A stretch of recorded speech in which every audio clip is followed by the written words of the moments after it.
We are ready to go. Okay. Excuse me, just shutting off my phone.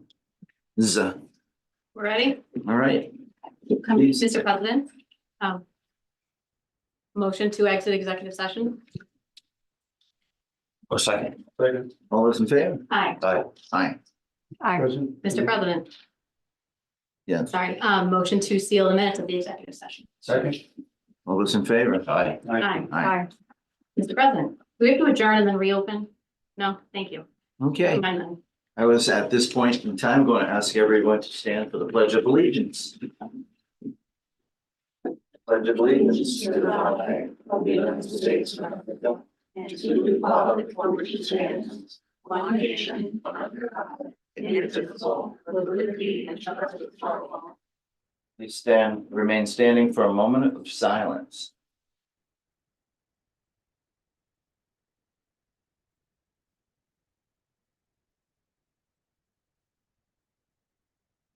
Okay, thank you.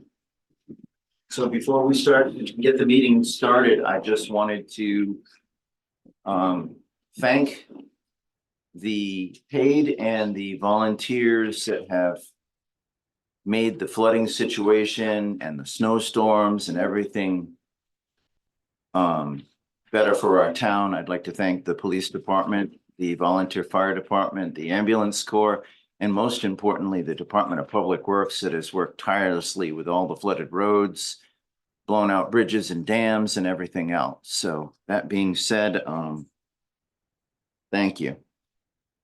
Now moving to the consent agenda. Mr. President, move to accept agenda.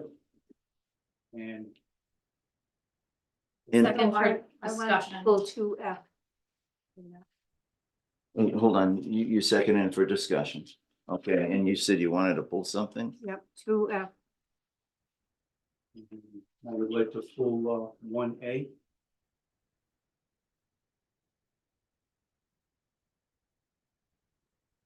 Okay, so what are we pulling 2F for? In reviewing the report by the Human Services Department, it looks as if the Human Service Department is assuming the role that Mr. McGinnity had as the director of the senior center.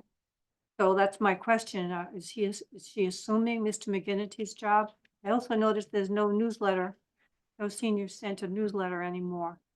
So what's going on? I have no idea. And Karen's not here to answer that question, and neither is the Human Service Director. Okay, then I'll just put it on the next agenda, but we need to talk about that. And make a suggestion that maybe we can invite Mr. McGinnity to that meeting also. Yep. So that way you can clarify exactly what his role is. Yep. And to make sure that they're not being overlapped. Yep. Okay, so we need that kind of in the form of a motion. We're sorry, we have a motion on the floor. But I did have a question to Mr. President. What specific part do you think is overlapping? I just want to know, because I didn't notice anything. Let's see.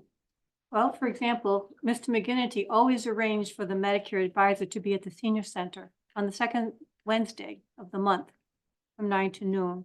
He also provided a phone number to call to set a specific appointment. She listed that as one of her activities. Also, Mr. McGinnity always had the visiting nurse come once a month to the senior center. She has that listed on her list as one of her activities. Mr. McGinnity always held a holiday luncheon, veterans luncheon, other activities. And he also scheduled mystery bus rides to different restaurants on a regular basis. And that seems to be being added to her list. And there were more things. I also noticed that the Human Service Director is scheduling things at the YMCA that used to happen at the senior center. So are the senior center and the Human Service Director, are they duplicating programming, or are they both doing the same thing in two different places? And the newsletter, the senior center used to put out a delightful newsletter that had a calendar of events, activities, all kinds of information, and it was attached to the town council minutes. And it seems that well, since we had a human service director, we don't have that happening anymore, so I do think it's a terrible loss. I think that newsletter is a big help for the seniors in the town. And as far as I can see, everything I've seen about the work of Mr. McGinnity, he does a very good job. So I would like to know what's happening there.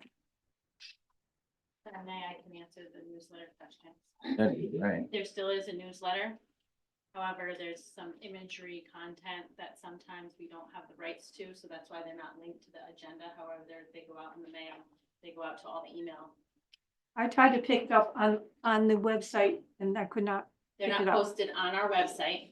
They go out to the members via mail for those that do not have email. Yeah. And then to the members who have subscribed to the newsletter, they go directly to them. But there is been some imagery content, and that is why they don't appear on the website or the publicly linked agenda, Okay. just to clarify that. portion. So I did try to look at the calendar on the newsletter to see if maybe they weren't doing things anymore that I see that the human service director is doing, but I wasn't able to pull that up. Yeah, so you're probably gonna wanna do an agenda item for the next meeting. Yep. And Mike, what was your Okay, reason? under 1A, if you go under where it's J, under unfinished business, if you look, the motion, it's just to clean this up. Motion was made by Council Wilcox. That isn't the correct position, but then if you flip over and you look under new business, under K, that motion was also carried over under K. Yes, I apologize. So K should be removed, J is accurate. It's a copy paste error. Right, exactly. I just wanted to get that cleaned up. And under licenses, there was a gentleman that put in for a solar. And we haven't seen anything on the agenda in the last two subsequent meetings. Did he just drop off? Mr. President, I'm just going to point of order and see if we need to be cautious that that's not quite on our agenda to discuss somebody's license. Oh, no, not discussing. the Or like license. why he hasn't come back or anything like about that person. I don't know, I'm just cautious. Yeah, we are going to starting to go out there, you know what I mean? I would advise it's not a current issue. Okay. So my motion is to accept the consent agenda with those changes to cleaning up the agenda of the 19th. Second. All those in favor? Aye.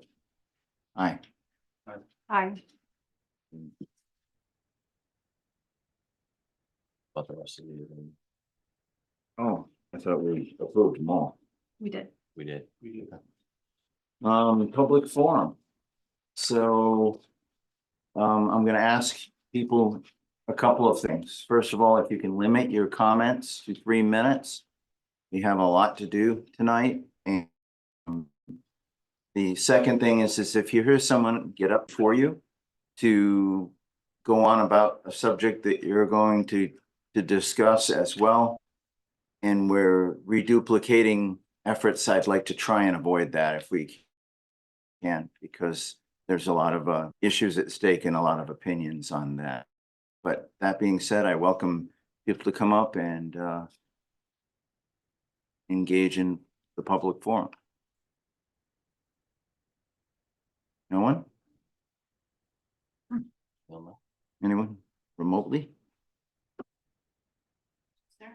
Okay, that being said, I'm gonna close public forum and we'll move on to reports. Okay, so Karen is with us remotely, however, she has asked me to handle, item 1. Connor is in the audience. I had this position advertised for almost 4 weeks, and, Deputy Town Clerk and I conducted interviews of some candidates, and Connor was most well qualified. He, is a Richmond resident, a longtime resident, and is certainly well qualified, and we feel he would fit right in with our great staff in my department. Mr. President, move to approve the hire of Connor King. Okay, any further discussion? Roll, Connor. Yes. Cool. All right, Would you mind just giving us a little, just a quick background? Just Yeah. real quick, if you wouldn't mind coming up to the Absolutely, podium. yeah. introduce yourself. So, thanks for the introduction. My name's Connor King, and I was basically born and raised in Richmond. We moved here.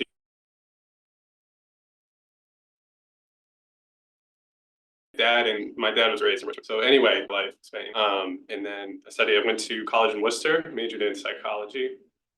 And that's something that I still have a lot of interest in. That is something that's very important to me. And anyway, public service work, at least in the nonprofit sector, was always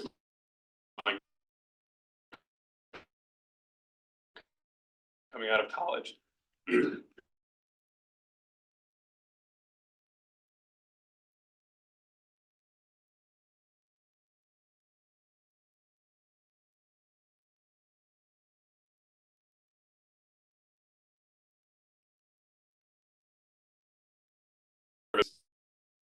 Is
we want, or if you have concerns, you can request executive session, and those are the two paths that we have, that's protocol.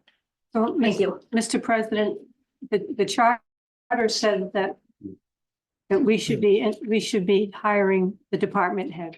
Okay, Karen, do you happen to have the wording of that thing that we voted on unanimously?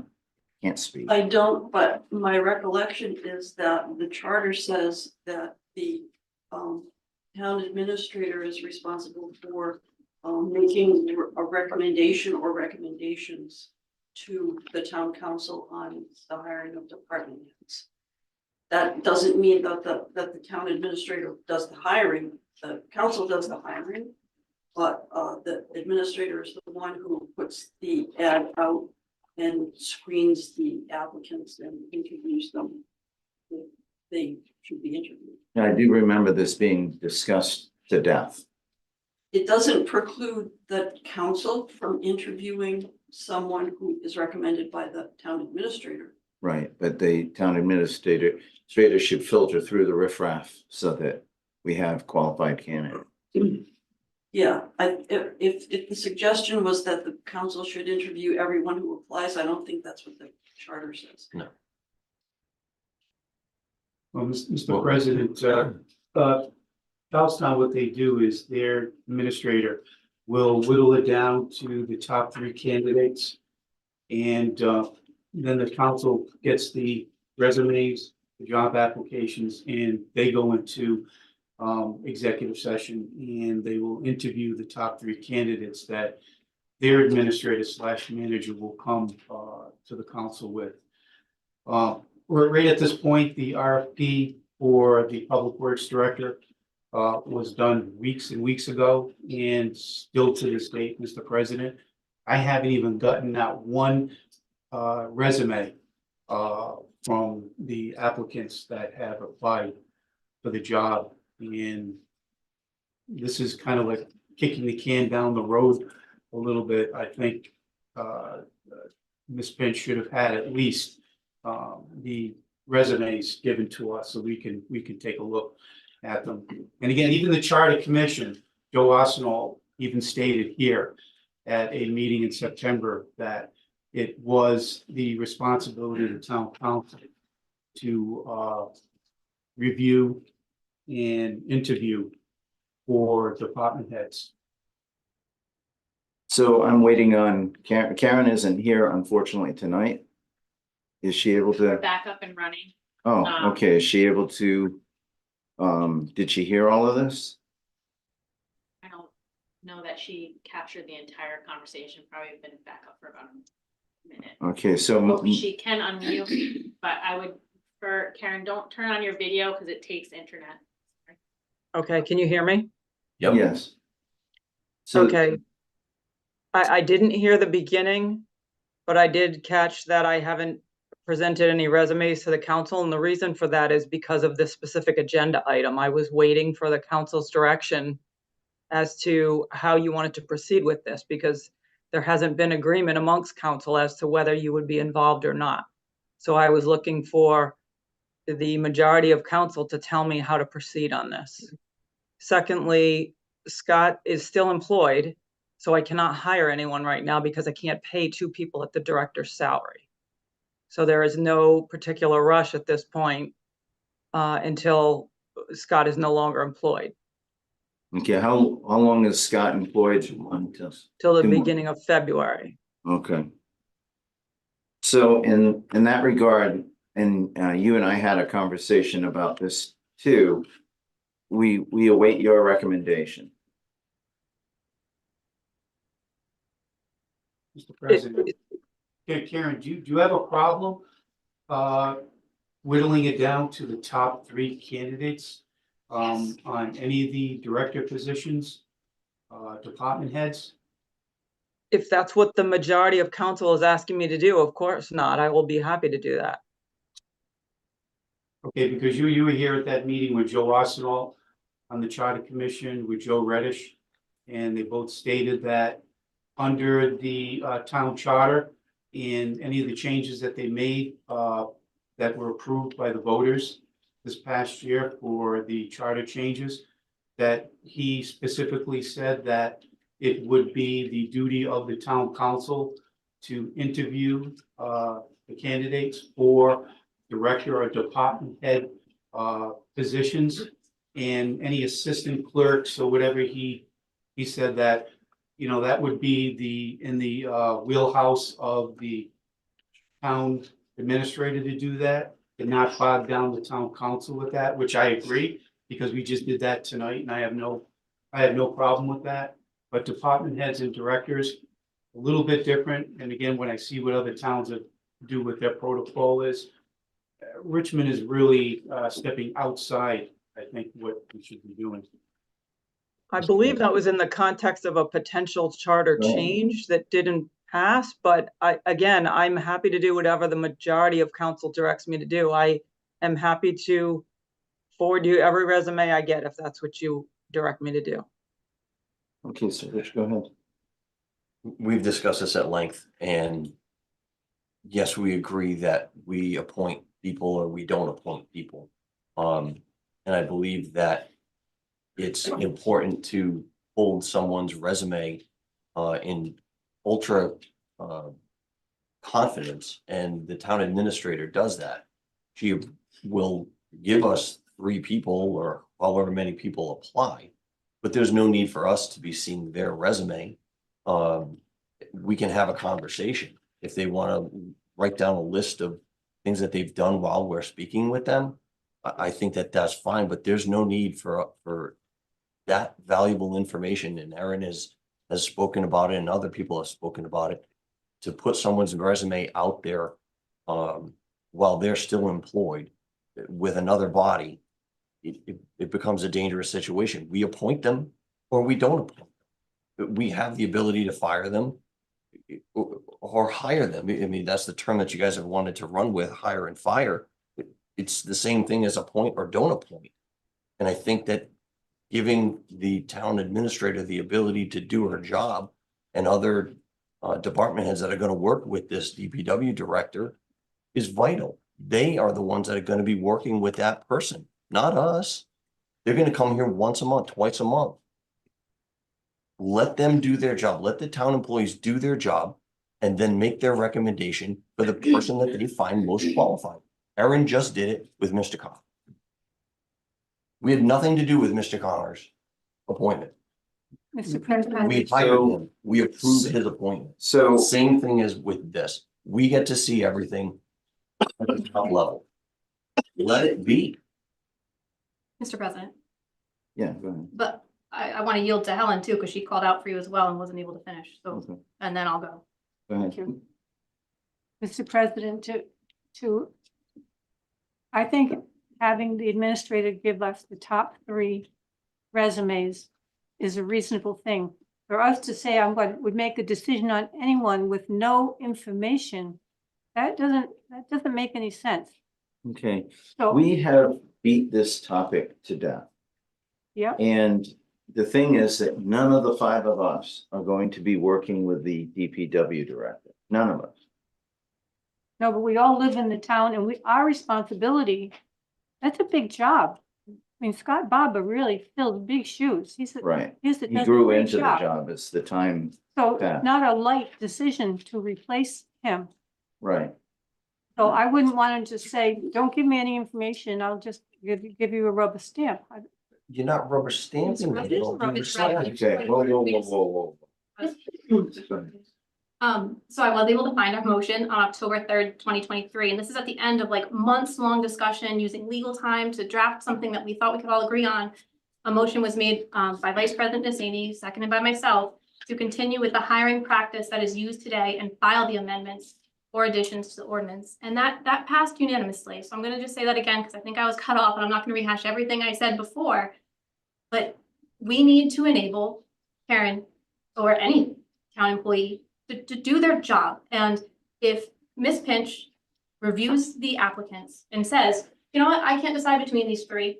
Here's a list of 3. I don't want to force a 3. If she legitimately goes through the applications and is like, okay, there are 2, I'll bring that list to council as per the charter. And that's where I stand on it. And I really feel like unless there's a specific motion on the floor for some kind of action, that we should move on. Mr. President, this is too important just to keep sweeping under the carpet, because when people apply for these positions, they know that it's going to be made public. Cranston does their interviews right in public, and these people know that when they apply for positions in a town, that it's going to be made public. So the secrecy, that's not how it works when people apply for jobs in municipalities. And there is nothing wrong with the town administrator bringing the top 3 candidates, because that is, not doing that is so far out of the wheelhouse compared to what other cities and towns that are very close to us, Charlestown, Hopkinton, and whatnot. They don't do it that way. I take my responsibility very seriously, and the buck stops with us. It doesn't stop with the administrator. It stops with us. Okay, so when we discussed this back in September, October, I actually called several town council presidents that I know. And I asked them, do you guys interview and hire and fire directors? And they said, no, we typically vote on recommendations made by our town administrator. That's the town of East Greenwich. That's one specific town that I spoke to. So we discussed this to death. That's why I asked you if you wanted to make this a motion. And because we've already discussed it, we've already decided that Karen posts a job, Karen goes through the resumes because she's going to be working with this individual every single day. And she says, hey, I recommend this person. We look at the resume, we decide yay or nay. All right, well, Mr. President, I just want to make it clear, so I'm going to make the motion that I would want the town administrator, Ms. Finch, to bring the top 3 candidates for any director's position. And right now, we're dealing with the DPW director. I second that. How do you vote? I'm just gonna say, I'll be voting no, because I don't think we should limit or cripple somebody or make it be 3. If there's only 2 qualified candidates, just give us the 2. So I'm voting no. Thank you. No. No. Yes. Yes. Okay, moving on to the police chief. Mr. President, Excuse me. so Karen has a full understanding. She's going to give us a recommendation for the DPW director.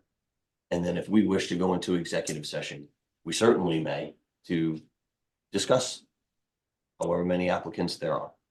And then move forward, Right, right? but let her do her job. We Let her do her pay her $100,000 a year to do this. She should be able to do this. Mr. President, and not to sound sarcastic or quick, but do we need to put that in a motion to let Well, Karen do her job? Like, It's, like, it, well, okay, all right, it's, I'm just making sure that I don't need to do anything right now, that she can just do what she needs to do her job. no, I mean, we're leaving things status quo. Is basically what we're doing. Chief Elwood. Evening, folks, how are you? All right, Good to see you. Hi, everybody. Hi. Almost a full house. How do we get you from Netflix and your couch to this chain? Especially on a night like this. Yeah, most people are cozied up on the blankets this month for good reason. This kind of echoes what the president mentioned at the start of the meeting, and it has to do with storm response. It seems like severe weather is becoming pretty regular in our state in particular. High winds, storms like snow and rain, but the storm that we had last Tuesday night, we started getting calls for trees down. Some were entangled wires, caused fires, a lot of road detours, things like that. We still had our normal call line where we're going to homes based on calls for service, but really it was emergency response that kind of took precedent. And I just have to say, you know, as an observer, Lieutenant John Arnold, Sergeant Laterio from our department, but the departments around us, DPW, Hope Valley Fire, Hope Valley Ambulance. We go to car fires quite a bit together, structure fires, car accidents that don't lead to fires. That seamless working, there's no territorial kind of selfishness, if you know what I'm saying. People get a fiefdom and they just want to like, it's mine, mine, mine, and us. That does not happen down here, based on my experience. And it is so refreshing, especially when the lives of people in the community and sometimes their conveniences are directly impacted by what occurs when we get weather events. People lose power. Our biggest concern is it a hypothermic situation? What are the temperatures? Fortunately, that storm was pretty mild as far as temperatures goes. But the flood levels, everybody remembers March 2010, everybody. Mhm. I mean, some people never had flooding and they had saturation, ground saturation leaching into the basement days after the storm. The flood levels on our bridges in our area were at peak stages like we haven't seen since 2010. They weren't quite that bad, but they were bad. A lot of these structures, the decking looks great, but the supportive structure underneath, it's stone and some type of masonry material. So if you get enough flushing water like that, just thousands of gallons over the course of, 15 minutes, an hour, it's not hard to imagine a catastrophe could occur. So just in particular, DOT worked well with us. We had our state EMA, we had our local EMA, Jim McLeroy opened up the EOC. So the down trees started occurring at Tuesday night at 10 o'clock, all overnight. Fortunately, most people were hunkered down for the storm. And then we had the flood issues the next day, where we had bridges that we were concerned about being at risk. And working together to man those bridges so that folks like in the mill area on North Switch Road weren't cut off without some information. Karen Pinch did a great job with that. Code Red, that's what that's for. It's to provide geographical specific areas with information they need so they don't feel completely in the dark on things that are going to impact their ability to commute the next day, go to the grocery store, go to the hospital, get police or fire services. Just really want to commend all of your public safety disciplines in this area. They work so well together. And again, as an observer watching this, it always impresses me. So great work by all of those folks.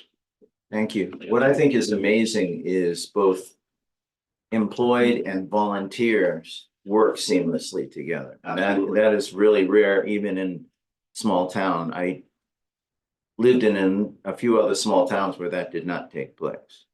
The training level and the equipment from one call, actually, a gentleman, the next night, it was the 10th when the flooding was really at peak. He decided to drive his truck into Wood River Drive, or Valley Lodge, the lowest point in that whole area. And he had a big truck. He ended up getting stranded. He had to stand on the seat of his car to call for help. Huh. We brought our Humvee down there, which we got for free from the military. It was too deep for the Humvee. Wow. So we had to get the fire department from Hope Valley down there with a boat to rescue this guy out of that area. And he was apologetic and a little embarrassed, but nobody was hurt. But again, this is just the ability to pick up the phone and work together. At a scene, it was, and again, the volunteers in this area, Carolina included, the level of training that they bring to their personnel is so impressive. The expertise that they employ to our residents is, I don't think it's second to anyone. Thank you. Okay, moving on to appointments and resignations. So the first item we have is discussion and consideration of Steve Saraceno request for a reappointment as the tree that I can't speak. Mr. So President, move, Mr. President, to reappoint. I was just trying to get attention before we speak. Yeah, so I assume you second.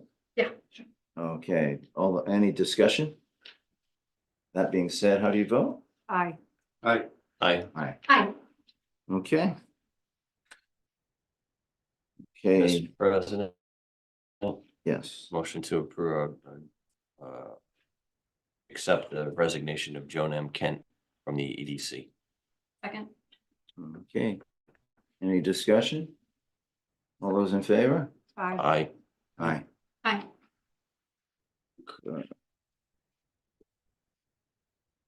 Discussion and consideration of requests for appointment to the EDC with the term expiring January 31st, 2025. And a term expiring January 31st, 2026. The first one is Scott Barber. Mr. President, move to appoint Scott Barber to the term expiring January 31st, 2025. Second. Any discussion?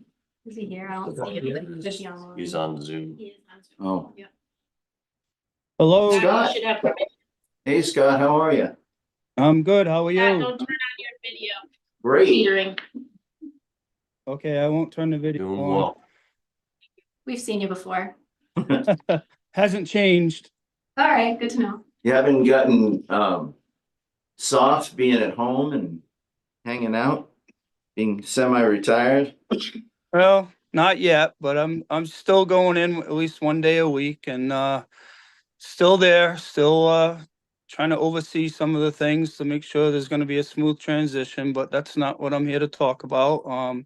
Obviously, I'm gonna have some free time coming up and I'd like to still serve the town and hopefully be a positive asset on the economic development and see what I can do to help out in that respect. And I look forward to it. Okay. Thank you. There's a motion on the floor, Mr. President. How do you vote? Yes. Yes. Yes. Yes. Yes. Welcome, Scott. Thank you. Mr. President, move to appoint James Greer to the term expiring January 31st, 2026. Second. Is James here? Yeah. Could you I was kind of hoping that you would put in for that. Councilors, Yes. Yes. you go first. Well, I don't know. like I said, when you came in earlier about another position, I remember your resume and your experience, and I said, I think I even sent a text message to some people asking if they thought you would be a good fit for the EDC. So I'm kind of glad that you're here.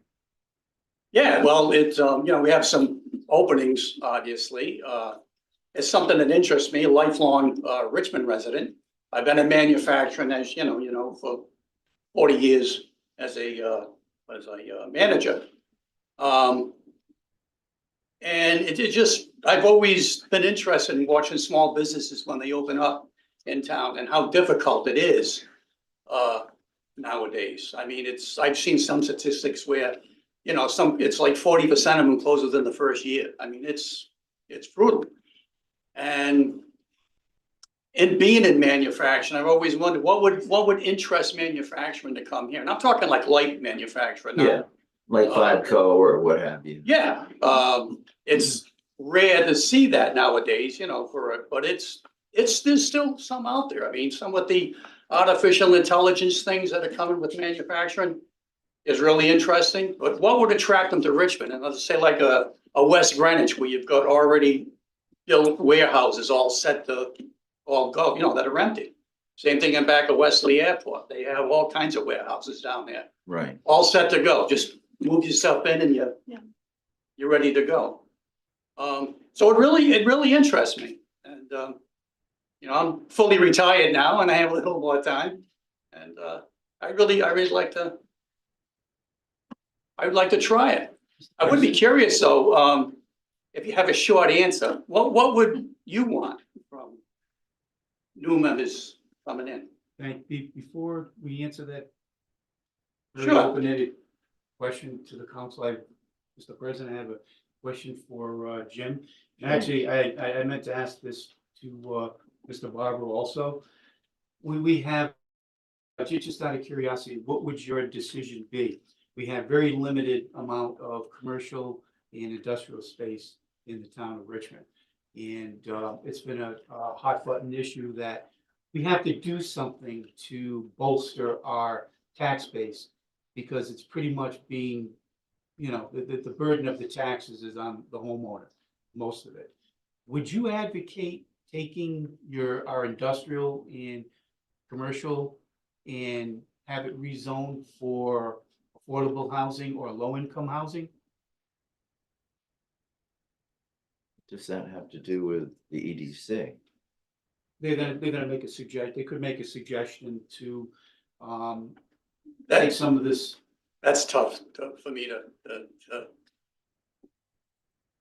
make a decision on that right now. That would be tough to. Sam? Not a question, but to answer your question with what would you like to see from us? And I would like to see the EDC work with the other boards, like the Affordable Housing Committee. They tried to make a meeting with the EDC. There's just miscommunication, didn't happen. Recommendations from other commissions that may come your way, just be open to it and review the comp plan, review the ordinances, go from there. I mean, the task is kind of spelled out, I think. And But if you have specific questions, always bring them forward. to go a little bit further, what I would like is really good communication. I recently was able to work with the council to develop an ad hoc committee where we have a representative from each one of the boards in town, and that we would engage prospective investors in the town with, I refer to it as a concierge service. All the questions available to be answered in one room, so that they feel valued and they feel welcome to the town. They don't feel like there's a fractured board or politics being played with their development or what have you, that they feel that, because that is what I've heard from developers. They're looking for a unified town to invest in, not one that is playing politics with development. And so, that being said, I'm just looking for really good communication and open suggestions, really good ideas that we can latch on to, actionable thought processes. Mr. President, I'd like to add also, Jim, I loved what you had to say about thinking about light manufacturing, a light industry for Richmond. To me, that would be just wonderful. We could do that because that would solve so much for us. Be good for everybody. Thank you. The struggle with light manufacturing, as that's my area of expertise, is that most light manufacturing requires sewer systems, and we don't have a sewer system. That's what, what I said earlier, what would attract people here as opposed to, like a West Greenwich or Yeah, the farther you go up the road up 95 Corridor, you have the same thing with, you have, business parks and stuff like that. We do have a water system, which is more than Hopkinton and Exeter have, but as far as a sewer system, any kind of electronic based battery manufacturer, PC board manufacturer, they all require sewage and waste management. And so that's kind of a hurdle that we have to overcome. But the biggest problem that I've noticed since I've been on the council, they started in 2016, is the difficulty that small businesses have coming to town hall and working through the hurdles. And I've tried with many of the businesses in town to work with them personally and work through the labyrinth within town hall that we have to get things done a little bit more quickly, or there were signage issues and other approvals and so on that I tried to help to expedite, and I'm hoping that the EDC can help with that. To me, we need almost, I know the EDC is spelled out in our town ordinances, Right. but we need to perform the function of almost like a welcome wagon for commercial development. Hi, how you doing? This is such and so from the EDC. Would you like to come to a meeting? That kind of thing. Just to personalize, like I said, concierge service. Walk these people through. I agree. So thank you very much. All right. So we have a Thank you. motion and a second. Yep. How do you vote? Yes. Yes. Yes. Yes. Yes. Okay, next we have discussion and consideration of appointments to Richmond Canvassing Authority with a request from, Republican and Democrat Town Committee. And A is a request from Republican Town Committee to appoint Raymond F. Pouliot as a full member with a term expiring 2/29/2030. Mr. President, move to approve Raymond F. Pouliot. Well, Yes. we'd probably like to invite him to come up and, Mr. President, I think it goes by like I'm not thinking the right word, but it goes by, you nominate, that's what I'm looking for. You as the president nominate one of the applicants? Mr. President, if you would let the clerk speak, she will explain the state law of how this is supposed to work. Okay, Sure, so Thank it's you. probably best for public information is that Board of Canvassers are governed by state law 17E dash. So the appointment for this is different than what we just witnessed with the EDC. So we do have a full member that has chosen not to renew his term. Mhm. And so we must appoint our Board of Canvass to be bipartisan. We have currently on the board a full member Republican, a full member Democrat. okay. Before you this evening, so you have one vacancy, so it can be either a Republican or a Democrat. And so Richmond has not found themselves in this position in quite so many years. And so the provision says that each town committee, local town committee, Republican and Democrat, shall submit names for your council's consideration. In this case, we're a council-controlled government for your appointment. So the council would make the recommendation on the appointment. So for terms of clarity, because we had a member of our board that's a current alternate request for a full member, tonight you can consider the full board member appointment, and should you approve the alternate that currently on there, the agenda is in a way that we could appoint that because the board, the town committees have submitted names which are attached to the packet as well as listed in the agenda. There is only currently one full member and potentially an alternate. There's not a third or a fourth replacement. That is more should the council not deem the first person they put forward, the town committee would like you to consider names 2, 3, and 4, and so on. So just for some clarity there. So how would we deal with this? We have 4 applicants and would we vote on them? Like we did? Well, currently, if you read the town committee's recommendations from both town committees, you have a recommendation for 2 full member applicants, one from the Republicans and one from the Democrats for consideration for the full board membership. Mhm. Should you not appoint the alternate that currently serves, then you're done with business this evening. Should you appoint the one that is currently an alternate, then you have a decision to consider the alternate members that are presented on the agenda this evening as well. Mr. President, Yes. Pamela Rowland is she right now is an alternate member that is on the committee. Mhm. If you want to pull her up to a full member, then she could become a full member.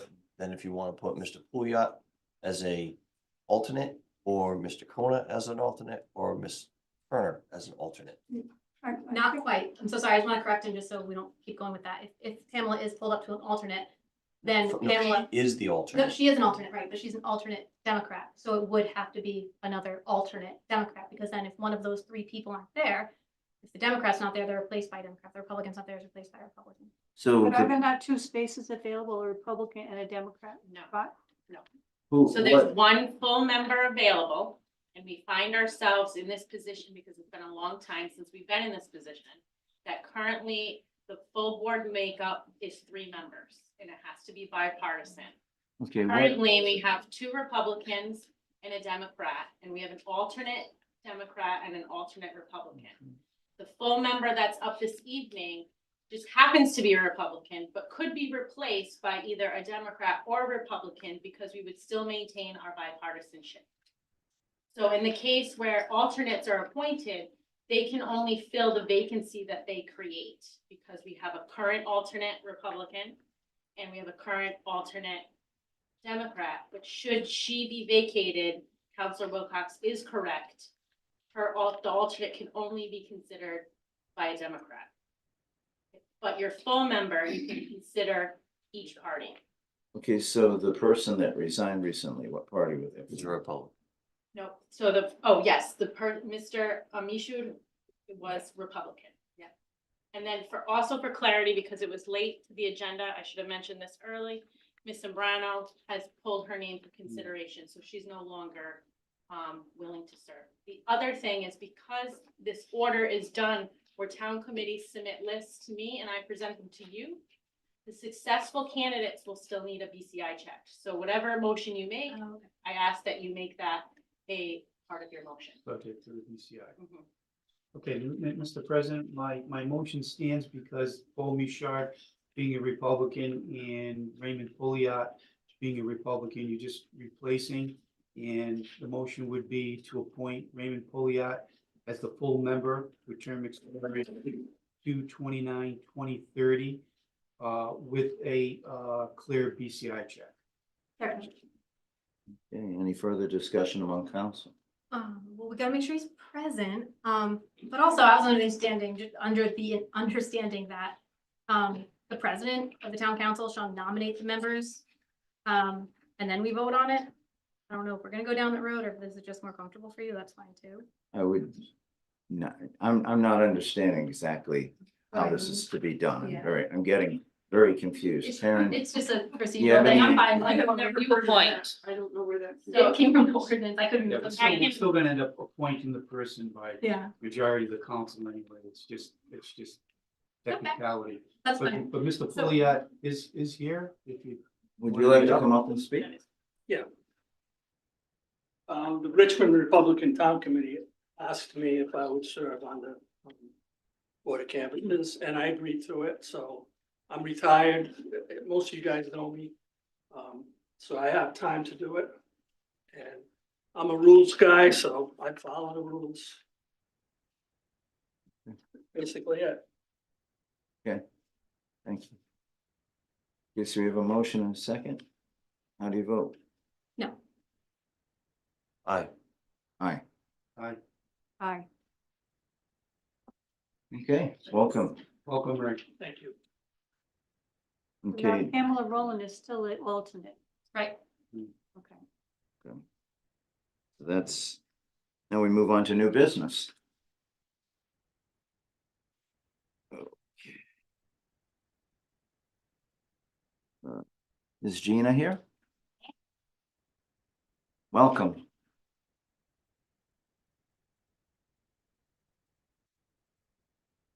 Thank you so much. Thank you for Just coming. want to reiterate what Chief said. I think I'm very lucky to get great information from all three towns, and Richmond being one of our top-notch, working with all the police departments, DPWs, and our EMAs.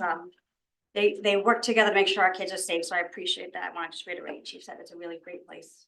We all work really well together. Kudos to Richmond today. Thank you. Mr. President, just a quick point of reference. There is a clip from the Commissioner of Education, and it's like a 3-minute clip, and I think it would be good for the council to actually watch that 3-minute clip before the superintendent Is goes it- through her presentation. With it not being on the agenda, we can't do it. So that being said, I'd love to hear what you have to say. Good evening, President Trimmer, Vice President Nassetti, Councilors Wilcox, Sheehan, and Calasanti. I am here tonight as a spokesperson for the district's Necessity for School Construction Committee in the Charahoe School District, as we seek support from the Town Council for our capital improvement plan, the bond to construct 3 new elementary schools and maintain our main campus facilities. As part of the Stage 2 process, all districts must review the option of new construction when they draft their capital improvement plan. During that review, we determined that maintaining our facilities would cost approximately $30 million over the next 5 years for our 4 elementary schools and the main campus, with a focus on ensuring our schools remain warm, safe, and dry. The proposal of new construction and the main campus maintenance would be to bond for no more than $150 million at a reimbursement rate of 76 to 81%. For new construction for 3 elementary schools, 1 in each town, and maintaining our campus. The reimbursement rate of 61% is our base rate. Based on RIDE's formula, about now, it looks to see that we can probably get about $130 million to construct 3 new elementary schools, 1 in each town, and then the remainder would be what we would need for capital improvements. Our goal is to ensure that we provide the most cost-effective approach to the district and to the member towns, and to ensure it is also educationally sound. The district has been developing plans based on the needs of our aging elementary facilities back in the 90s with Superintendent John Peeney and then Superintendent Ritchie in 2005. Richmond Elementary School and Hope Valley will be 90 years old in 2025. We are seeking your support for the capital improvement plan and the bond referendum, which will be sponsored by Senator Gu, Senator Morgan, Representative Brian Kennedy, Representative Megan Carter, and Representative Tina Spears in the House and the Senate. You were given an overview in your packets this evening, along with our frequently asked questions document in your packets.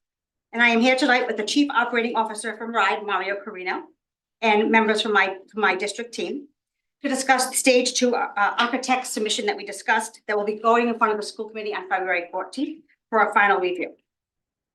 Actually, yeah, February 14th. We were selected to prepare documents. So stage 2, just to clarify, stage 1 is a facilities review, and stage 2 is the architect's responsibility to share with the community what we could have and maximize our dollars. It's not to give you the building that you would have. That's a stage 3 process.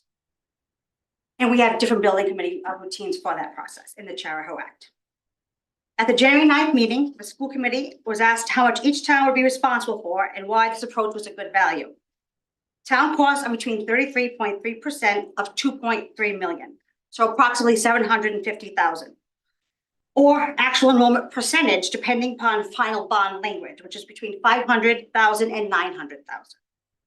This is always contingent upon October 1 enrollment. And regarding our taxpayer value, you can see in the memo that I sent you, which is also online, that it outlines that the cost for the 5-year capital improvement plan for warm, safe, and dry is approximately similar to the capital improvement plan for 3 new schools and maintaining our main campus. It may be important to know that in 2005, Superintendent Ritchie made a similar request. His proposal for approximately 90 to 100 million at 56% reimbursement would have been a $40 million local cost, and it would have provided 3 new elementary schools, returning Hope Valley back to Hopkinton. This year, the plan is up to 150 million at 76 reimbursement minimum, which was voted on by the school committee. It's in the bond language for $36 million local cost. The unknown future, no one can tell us. My responsibility is to make sure I share the opportunities available to the taxpayers and our students and our families. We are happy to answer any questions you may have. I did receive questions from Councilor Sheehan, so I'm happy to start with those questions or proceed as you see fit. Okay, so you have questions from Councilor Sheehan. I'd love you to start with those. If I you believe they're in the packet too, on the agenda. Yeah, they're in the packet. Ms. Sheehan, do you want to ask your question so it's on the record, and then I will? I put a lot of them in the packet. Okay. Um, I'm happy to answer any ones that you don't feel that were not answered.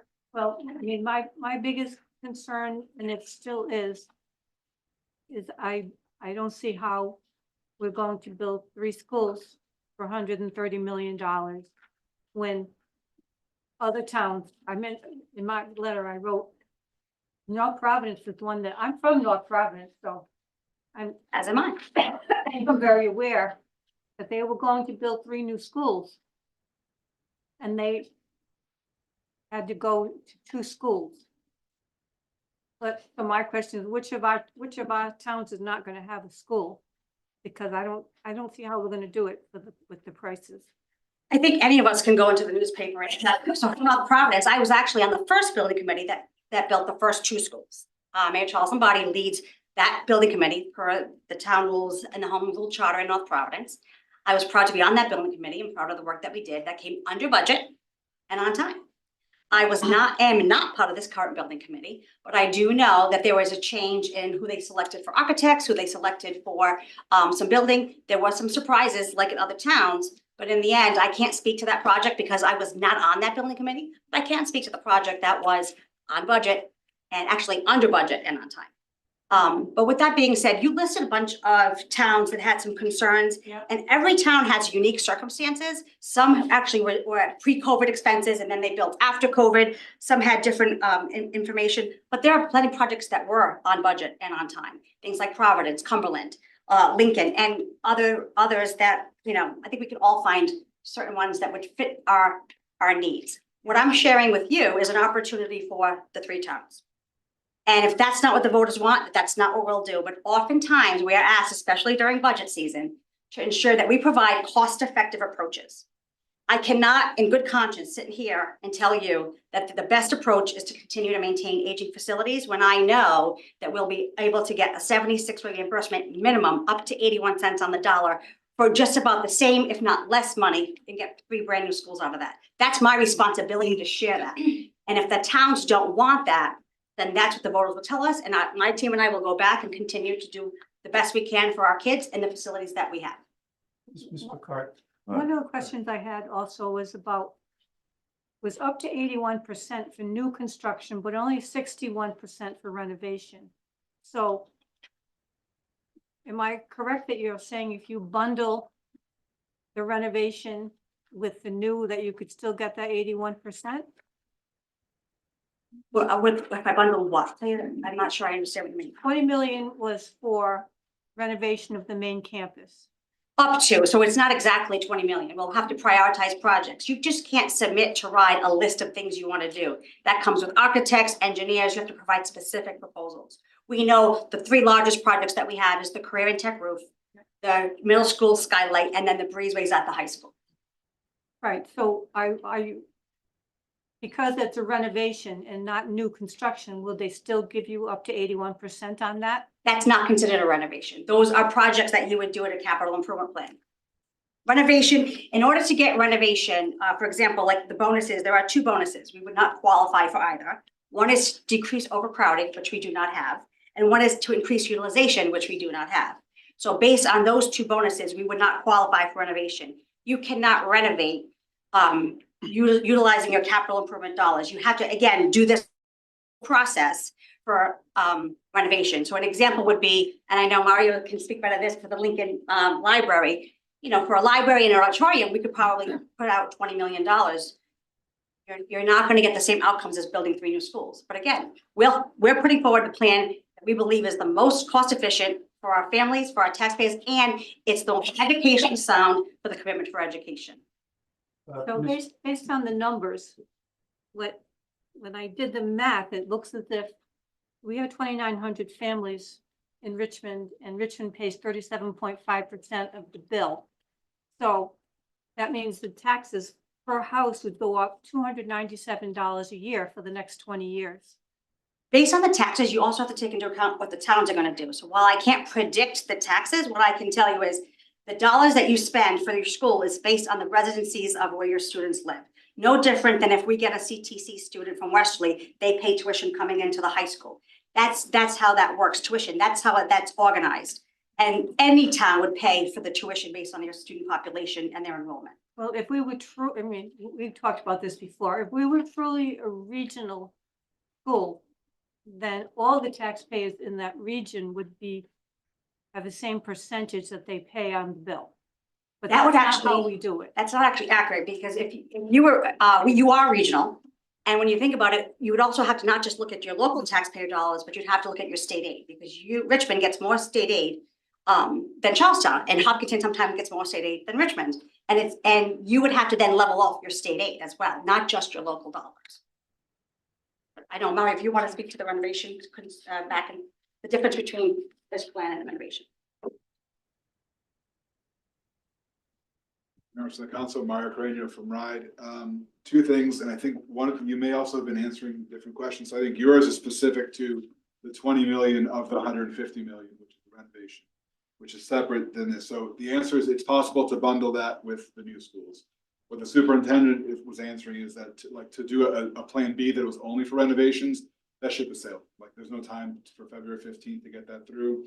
The way the state aid is structured, the bonuses are actually targeted towards larger projects, like to consolidate in response to declining enrollments, like Charo and many other districts have throughout the state. So that is one for sure.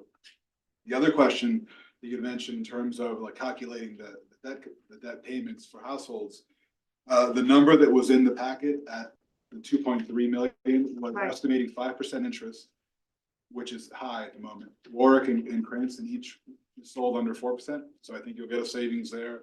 Additionally, many of the large bonds, Barrington and Cranston are doing 30-year notes, which then further decline the payment. That just, while it's more interest overall, it's a smaller impact per year and allows flexibility from the district and the towns to be able to maneuver.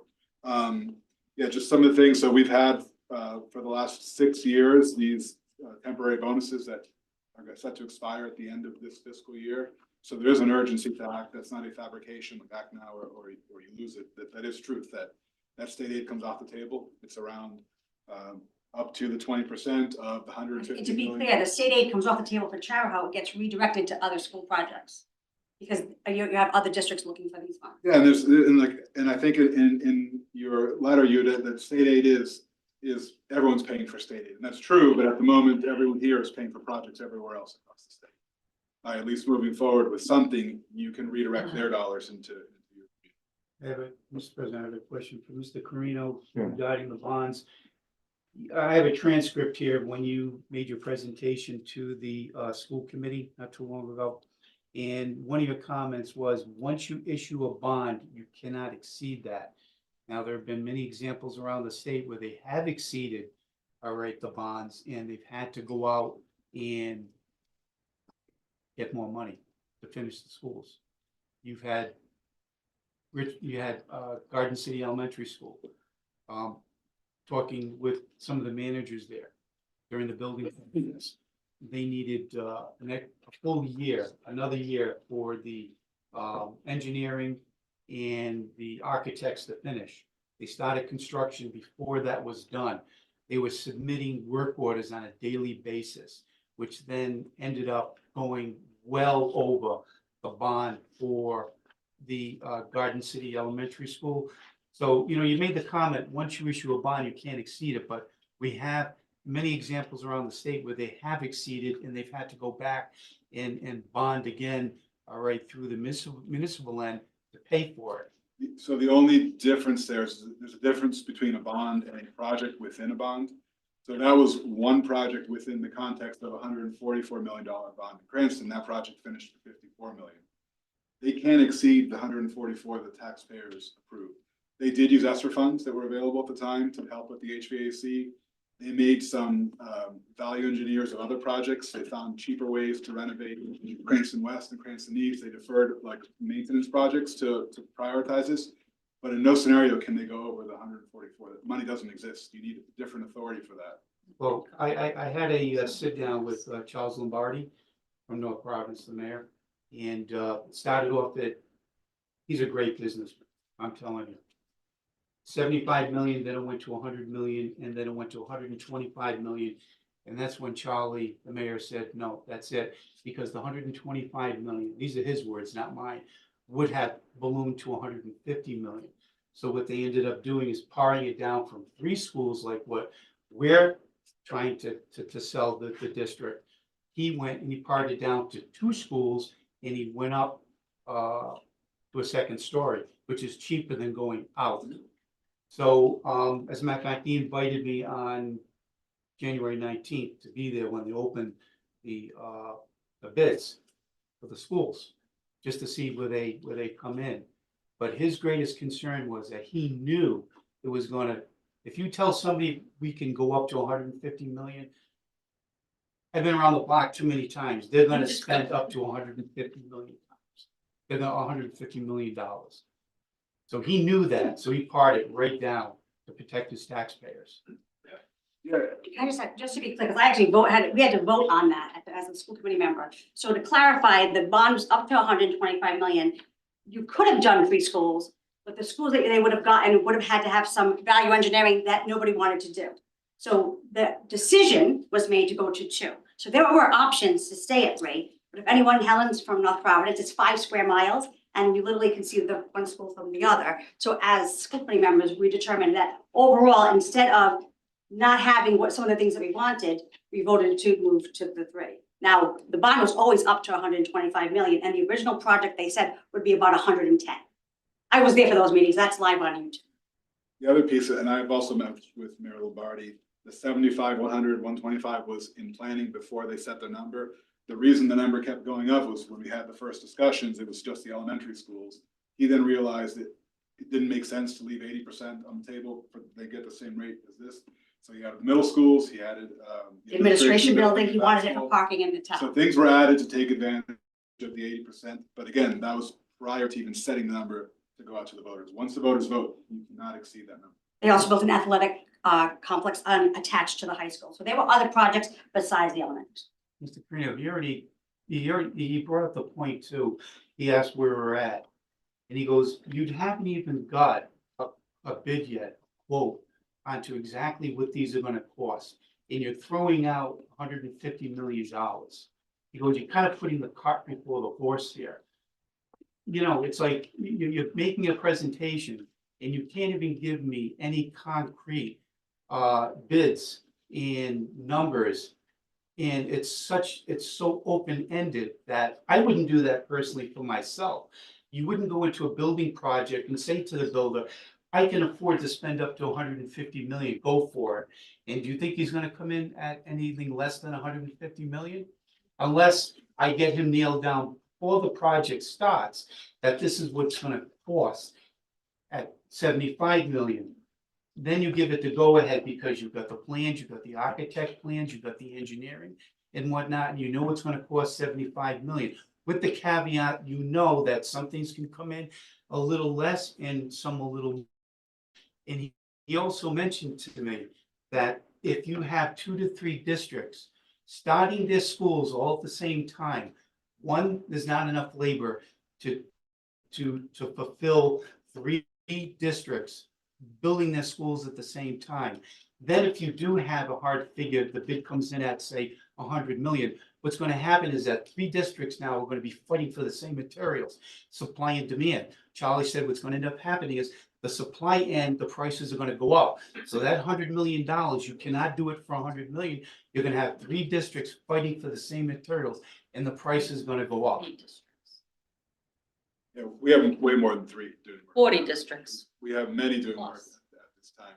Right. So this is not like that 125 that was determined in North Providence is the same process here. So as part of stage 2, you will have some schematic designs and cost estimates. You won't have full designs because full designs will cost in the millions, and you're not going to hire an architect unless you have voter approval to even get to that point. So this is how every single project in the state is approved. You do a stage 1, a stage 2, which you identify what those numbers are. There is Right, and the mayor is familiar with this. I wasn't at the meeting, so I won't speak about that. But he's well aware that when you do new construction, there's a formula that they use. So it's the same formula regardless of the district that you're in, regardless of the town that you're in. It's based on student enrollment. It's based on square footage by student. It's based on your hard and your soft cost. And then they tell you exactly based on that. It's regardless of materials, it has based on, for example, we know that overall, let's look at Richmond, and that's where we are. We know that it's 158 square feet per student based on the enrollment. We know that the maximum size of the site, we know that that cost is about 43 million. Then we know that you get $2,100 for every student for new furniture per student. You know that the bride gives you $3,000 per student for technology. And then we know that about site remediation is about $1 million. So that's in a formula. That's not that what you're talking about is stage 3, but you have those dollars to work with. But this is all based on formula. Yeah, I'd like to see if the other counselors have some questions. Sam, do you have any? Questions? Rich? Not- So I have some probably obscure questions, but I'm an engineer, I think obscurely. We're building 3 schools. Yet because of the design of the Charahoe Act, Richmond and Hopkinton bear the burden. That's a concern for me. You talk about the per pupil? I'm just talking that we're the Hopkinton and Richmond, the 2 poorest towns out of the triumvirate are bearing the most cost to build the school. Well, that's going to be true even if you don't build schools. You're Right. Going per pupil is what's that way it's designed. Like I said, it's no different than the way it's designed for career and tech students who leave their district. when they you pay add- tuition. When you add $150 million into that, the amounts increase exponentially to the 2 already burdened towns. And just to be clear, I think we said this, we have to go out to bond either way. So if you look at the memo that it's in your agenda, to give you just the big picture, and that's why I just want to make sure that everyone is clear. it said, you know, when you look at it, about $28 million over the course of time that will cost you for 3 new schools in the campus bond, and warm, safe, and dry is 30 million. So 3 new schools, main campus is gonna be an overall cost of 28 million, and then warm, safe, and dry is 30 million. And like I said, that's up to the voters. But either way, it's gonna come in about 2.3 million if we look at the 5% rate. I guess for the- now my next concern, again, and this is like totally abstract from your presentation and such. Right now, for Richmond, Charahoe represents 80% roughly of our property taxes. When we add in the proposed increase that's, we'll find out about, I guess, tomorrow night, and we add in the new schools, it's gonna come into around 92% of our property tax dollar is gonna be going towards the Charahoe school system. It's actually not accurate. So just to be clear, you're less than 80%. And if you look across the district and in the states, most towns pay more for school. 79? Most towns, Mr. President, please remind the audience they're not supposed to be shouting out. Yeah. most towns are, the majority of your tax dollars are for your schools. So for example, how many employees do you have in Richmond? Okay, but again, I don't wanna go down that rabbit What I'm hole. saying is that's not different for Charahoe than it is for any other district. Yes, but just because it's not different, the definition of insanity is doing the same thing over and over Agreed. again, expecting a different result. Mr. President, I have just one other, go ahead. So my point is, there's got to be another way.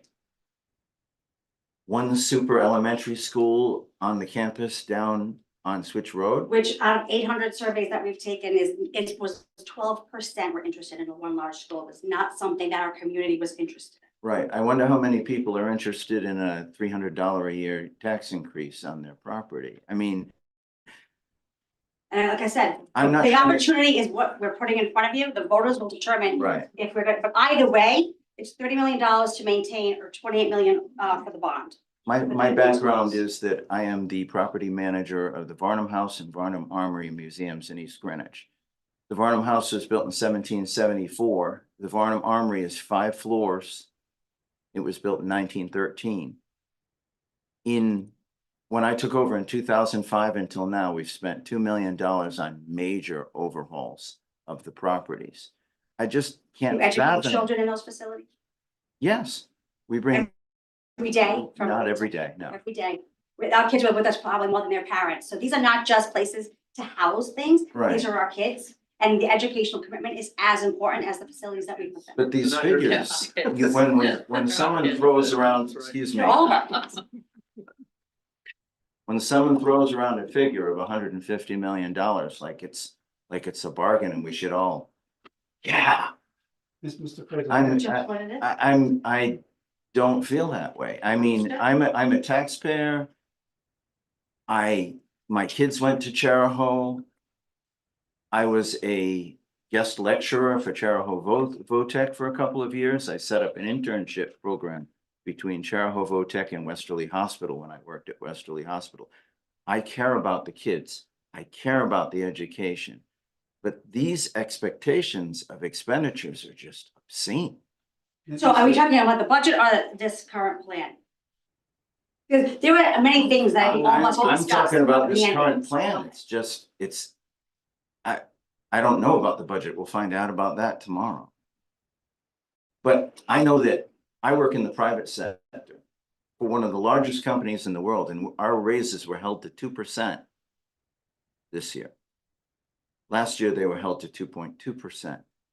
People who aren't working for municipalities, that aren't working for school systems, are not seeing the kind of pay increases that can sustain these kind of expenditures. Our teachers got the same thing that you just mentioned. 2%. How about your administration? Mr. President, to Okay, dovetail, go ahead. to dovetail what you're saying, I'm not trying, I just want to say, I am not trying to give you a hard time, but No, when this is- I've worked as a director at several hospitals where we deal with $12 million budget, $20 million budget, so on and so forth. When somebody throws around $150 million, and we all know that that's only going to go up. I'm not trying to be a jerk again, but we all know that that's like a ballpark figure, and when push comes to shove, it's gonna go up.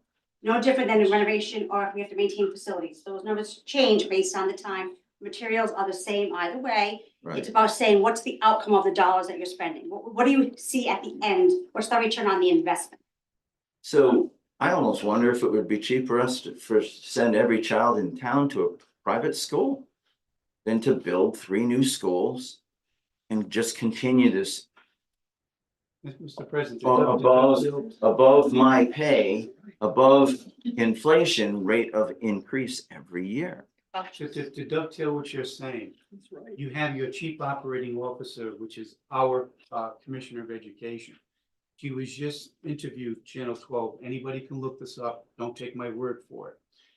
She calls it, we're going off a financial cliff. She said right there on Channel 12 that our superintendents have to tighten their belt because tough times are coming ahead.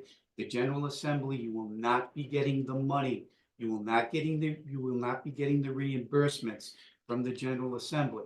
Now, after I saw that clip, I mean, that concerned me big time, because then I watched and I listened to the chief operating officer retired from FedEx. He's saying that we're going off a financial cliff. They've actually pulled back some of their projects because of the economic indicators that they're seeing. But again, bring it back to the state. I look all the way around because we teach our kids, like I mentioned to you before, that we just don't look locally. We just don't look from coast to coast here in the country. We look globally because we teach our kids. We live in a global society right now. So what I do is, before I make my investments, I look and see what's going on globally. So globally, it doesn't look too good. And again, our chief operating officer, our Commissioner of Education said we are going off a financial cliff. Not my words, her words. Watch the clip.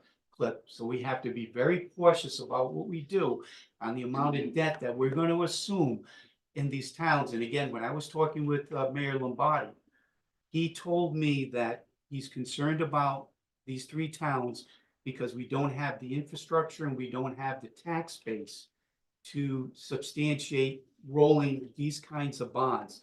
And we don't even know what the bond rates are. Hilltop is the financial advisor to Chariho. When we look at what the bond rates are right now, I go back to September. The bond rates are increasing. So when somebody tells you, a financial officer here or from Chariho, that says we can get a bond for 3.5%, what you have to include, which they don't say, is the cost of issuance to these bonds. There are costs to it. So now that bond will jump from 3.5%. It could be 4.25%. Now, in the end, when the individual taxpayer looks to see how much it's going to cost them every single year just for the bonding, it could be, $350 or more a year just for the bonds. Then you have to think about your increase to your municipal spending, which Richmond is going up 83% in 10 years, and that's not going to stop. Think about that. And then you've got the school every yearly increases on top of that. So right out of the gate with the bonding, you could see conceivably a $700 to $800 jump in your taxes in the very first year. I just want to say, I just, with OMA, I would think we would want to stay on the stage 2 application because I think there's a lot of conversation happening that has nothing to do with stage 2. Of course it does. It has everything to do with the money that we're going to be. At the beginning, I think you're right, Councilor Colasanti, it was about the debt capacity, but then you rolled into we were talking about mandates, budgets for the school department, which are very different because there are certain things that I can control and that I cannot control as it relates to 5 new mandates in the last 5 years. So I just want to go back to the stage 2 to clearly say, when we go through, it's the same thing, it's the opportunity. We have to bond either way. There's not enough funds to be able to maintain the facilities. So we need to share both options. And if the taxpayers and the voters don't want 3 new schools for the cost that they're going to do, continue to maintain aging facilities, then that's what we'll do. but there's a responsibility that I think all of us have to understand what's available. So if we renovate the 3 schools, Excuse I'm sorry. me. All right. If we renovate the 3 schools, we could still get the 61%. You still do the same process, but it was our base rate is 61%. 61%. We have to me, I looked at, some of what was proposed and, well, the evaluation of the elementary schools, and one of them was over $700,000 to renovate the bathroom at Richmond. So to me, there has to be a way to do that for a lot less than $700,000. So we just can't go in and pick a price. That comes in with reviews, architects, engineers, and then we also just can't, wheel and deal. We have to follow the contracts that the state requires for the MPA. That's stuff that we have to do. We have to go off RFPs. We have to do all that. So that is the cost. If we choose to renovate instead of going out to bond, with tough economic times coming, we can do one project in each school per year. Whereas we're gonna be on the hook for this bond in the end. We will not have any choice. But as economic times get a little bit tougher with inflation and whatnot, and it's there, we can do, again, one project at a time to lessen the burden, all right, to the already burdened taxpayers of the 2 towns. That's an option, but to be fair, it won't be cost efficient because you're putting in the heat that has to run a building that's 90 years old is very different than the heating that you'll get in a brand new construction. So either way, the taxpayers are going to be responsible for the maintenance of the facilities. So that's why the opportunity, we need to be transparent about what is available. If that's what we all want to do, then that's what we'll do. To respond on that, I just put a new heating plant in a building built in 1913. And with the credits that we got from the government and everything else, it cost us next to nothing. And the savings between the LED lighting and the new heating plant for the Varnum Armory in East Greenwich, we cut our energy use in half. I just want to be clear, these are our elementary schools, security, all of the things that we have to do to enhance security is very different than what a typical building would have. So those are things that have to happen. Those are things that we can't skimp on. We can't not handle the vestibules, the 3M film, the security updates. Those are all things that we have to do. We can compare all kinds of buildings, but these buildings are housing children for educational purposes. They're not just buildings that have people that go in and out. They're there all day. They're not just in them. And we are responsible for safety, security, heating, lighting. This is an ongoing expectation. So while we can do one project at a time, we can just, the idea is to share the opportunity that exists that will no longer exist after February. You also have a building that's turning 90. And if you issue a bond into it, but you're committing another 20 years to it, likely more, that you have the most prudent use of your dollars, continuing to prop up an old building. With renovations, you always find surprises in the walls like you just do. You find things that you don't expect. Oh yeah, I've been working with like I said, a building built in 1774 and a building built in 1913. And with school projects, you either limited to doing work in the summer when kids aren't there, or you have to find swing space. That's a challenge that exists if you go down that road. You can go whatever road you want, just understand, again, you're committing to the long term to buildings that probably are already past where they should be.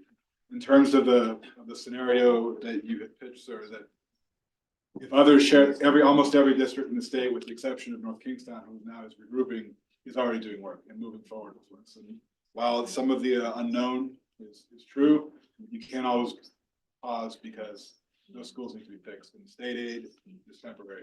We know that it'll go away. We know the cost will rise in the future. We can always revisit what may happen or what may not, but the state, the others around you are moving forward with investments. Positive. I've been concerned about what the others around me are doing, to be honest with you. So I'm concerned about what's good for my people in my town, our taxpayers. We are not the highest nor the second highest, but we have pretty high taxes in Richmond. And the burden of taxes in Richmond and Hopkinton fall on the residents. We don't have the industry that Warwick has or Cranston has or what have you, that, and we don't have the vacation homes that go for millions of dollars that Charleston has. So it's the taxpayers here, and if every taxpayer in here is gonna see a $300 increase or a $600 increase in their property taxes, it's just not sustainable. And to me, there's got to be another way. Because of this. I- That's what brings many And, families. and when I moved here, I came here for the school. And when I volunteered, my wife and I started the band boosters in the school. I did guest lecturing for the electronics and computer program. My involvement, I set up scholarship programs for young people in the VOTEC school to come work at Westerly Hospital for $12.50 an hour at the time. This was back in 2008-ish. But I set up these scholarship programs because I wanted to benefit my neighborhood and my school. Investments in schools are good for economic, but we can't put all the economic development on the schools or our kids. That's something that it looks like you're making some headway here. You're adding more people to your economic development crew, but our student, it's not their fault that there's not economic development right now. Our schools are old. I lived in Europe for 2 years. The schools there are way older. And they're in nice shape, and they're warm, and they're safe, secure. And they teach their kids well and at a much, much lower rate of cost than American schools. American schools are among the highest cost and most expensive in the world. And schools in Rhode Island are among the highest cost and most expensive in the 50 states. So a lot of that is legislated, and again, not the fault of our kids. Right. I'm not blaming the children. What I'm blaming is a mentality where we just spend, and never stop. And we never I'm look trying to at do the things a opposite. different way. Give you a more cost-efficient approach so that you're spending less on your capital improvements, not more. Mr. President, even quoting Mr. Carino, and I quote you, sir, not as long as 5 years ago, even Providence was getting less than 2% for bonds. Right now, I have the paper sitting in front of me that right now in September, the bonds were running over 4%. Some of them got, after you figure in all the costs of issuance and whatnot, that unfortunately, a lot of people don't fill the gaps in with that when they talk about bonds. So just the fact that the bonds keep going up, and they're gonna keep going up, could mean the difference to this district, millions of dollars in the end, if we issue these bonds, and we don't even know what the bond rate is at this point, because I'm looking at 4.30, 3.65, 4.15, plus the cost of issuance. And you know what that means.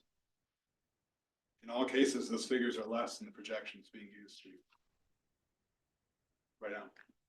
So right now in Richmond, we have a DPW building that's about falling down.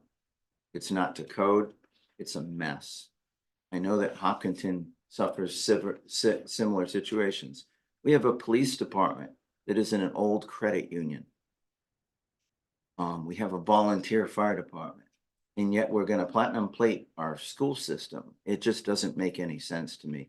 The funding ratios and the method of funding for schools in Rhode Island needs to be rethought. There are enough really smart people in the Rhode Island Department of Education to come up with a new idea, rather than continue down this road of just spending. So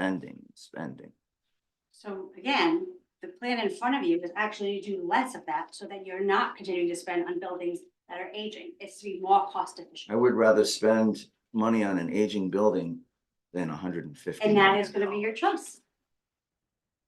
Yeah, because just to give you an example, Richmond Elementary School, they said that, the roof is 25 years old. It's a slate roof. You know how many homes at Richmond flooded? There's a new What was it, roof storm? there. That slate roof is good for 75 years. And when my wife went and did the tour, they had mentioned that during the tour that water was getting into the classroom. So then my wife, with the building experience that she has also, well, how about repointing your brick? And the gentleman said, well, yeah, we are repointing the brick and we did stop the water coming into 2 of the rooms. We just have to finish repointing. If you do some just general maintenance over the years, which I think you put in your budget, but for some reason it doesn't get done. You've got a school there that I've walked.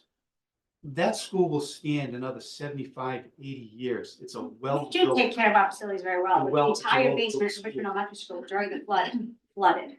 And we had, and I was able to clean it up, but I can show you the pictures, the entire basement in your Okay. schools. And we will continue to clean them and fix them and point the bricks. That's what we do. My neighbor's house flooded across the street. Okay, so I think we're devolving. What I'd like to do at this point, if the council doesn't have any more questions, is I would just like to take a few comments from residents, if that's okay.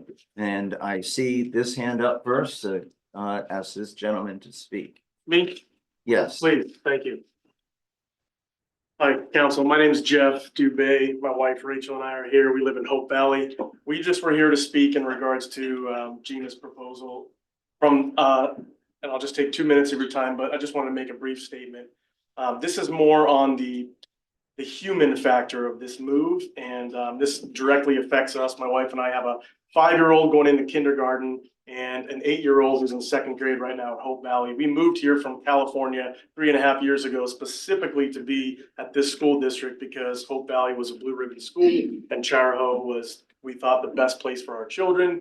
And now we have a kindergarten who's going into Hope Valley that is being told that he cannot go to Hope Valley anymore. And now we're going to separate our children, or have to pull out my emotional 2nd grader who would cry in tears. And when I told him this, that he might have to go to a different school, completely broke down to move. And the reason I'm making this statement is because according to Gina at the last meeting, which was last Tuesday, there was a bunch of families, there's about 15 of us that are in the same boat that have siblings at the school. And a few of them presented, and the response was just very cold and referencing our children as shuffling around, more just like we're numbers and not humans. We're all humans. We all put our pants on the same way in this room. And we're just very upset with that. If you move forward with the decision on closing Hope Valley and canceling a kindergarten class, not even to talk about everything you just discussed regarding the budget and taxpayers' money, I'm just talking about the sheer fact that my poor children have to be separated in schools because we weren't even given ample time to vote on this as taxpayers, as people who live in this town, who have, small children. So my wife and I wanted to come here and stress that. She wrote a letter to about 20 email addresses, the Senate, the school committee, the Hopkinton Council. She sent it out to about Would you 20 mind sending me Mark Trimmer? Just send me Please. that. Just in regards to this, and there's a lot of other families that feel this way, and I don't know if they're here tonight, but I just appreciate you listening to me. I just wanted to be a voice of a family of young children in the town, and this breaks my heart to have this happen to our school. So I really hope that you decide to vote against this, and that would be my vote as well. So thank you. Thank you, Appreciate that. sir.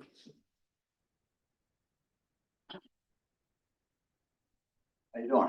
How are you, Bill? Bill Day, one-time former school committee member.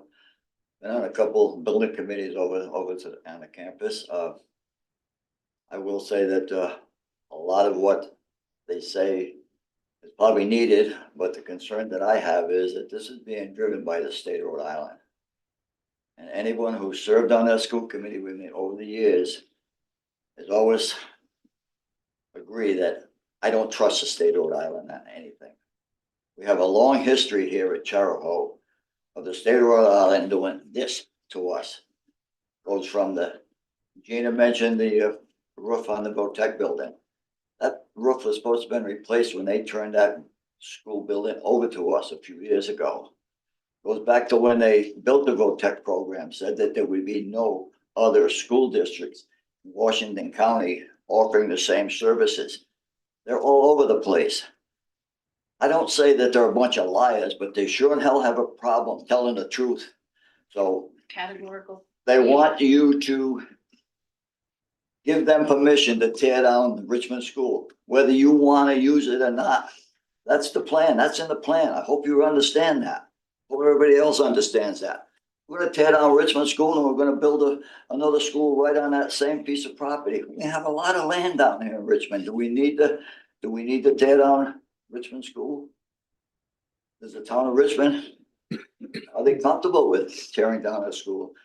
Where did I get, the other two towns aren't too charged up about the state coming in there telling them what they're gonna do. Yeah, the state, they hold the tax dollar. There's so many things that we and the school committee in previous years tried to do, and we always heard, well, we're gonna withhold your state aid. We're gonna cut your state aid. There are a bunch of bureaucrats up there that really don't give a damn about us down here in Washington County. They probably don't really give a damn about many schools. They just want to keep their jobs and make more work for them so that they can turn around and I don't say bilk the taxpayers, we don't but wanna go. you know, I appreciate, I gotta shut up appreciate your because I'll probably frustration. wind up getting sued I here. appreciate your frustration. Is there anyone else who'd like to speak? Clay?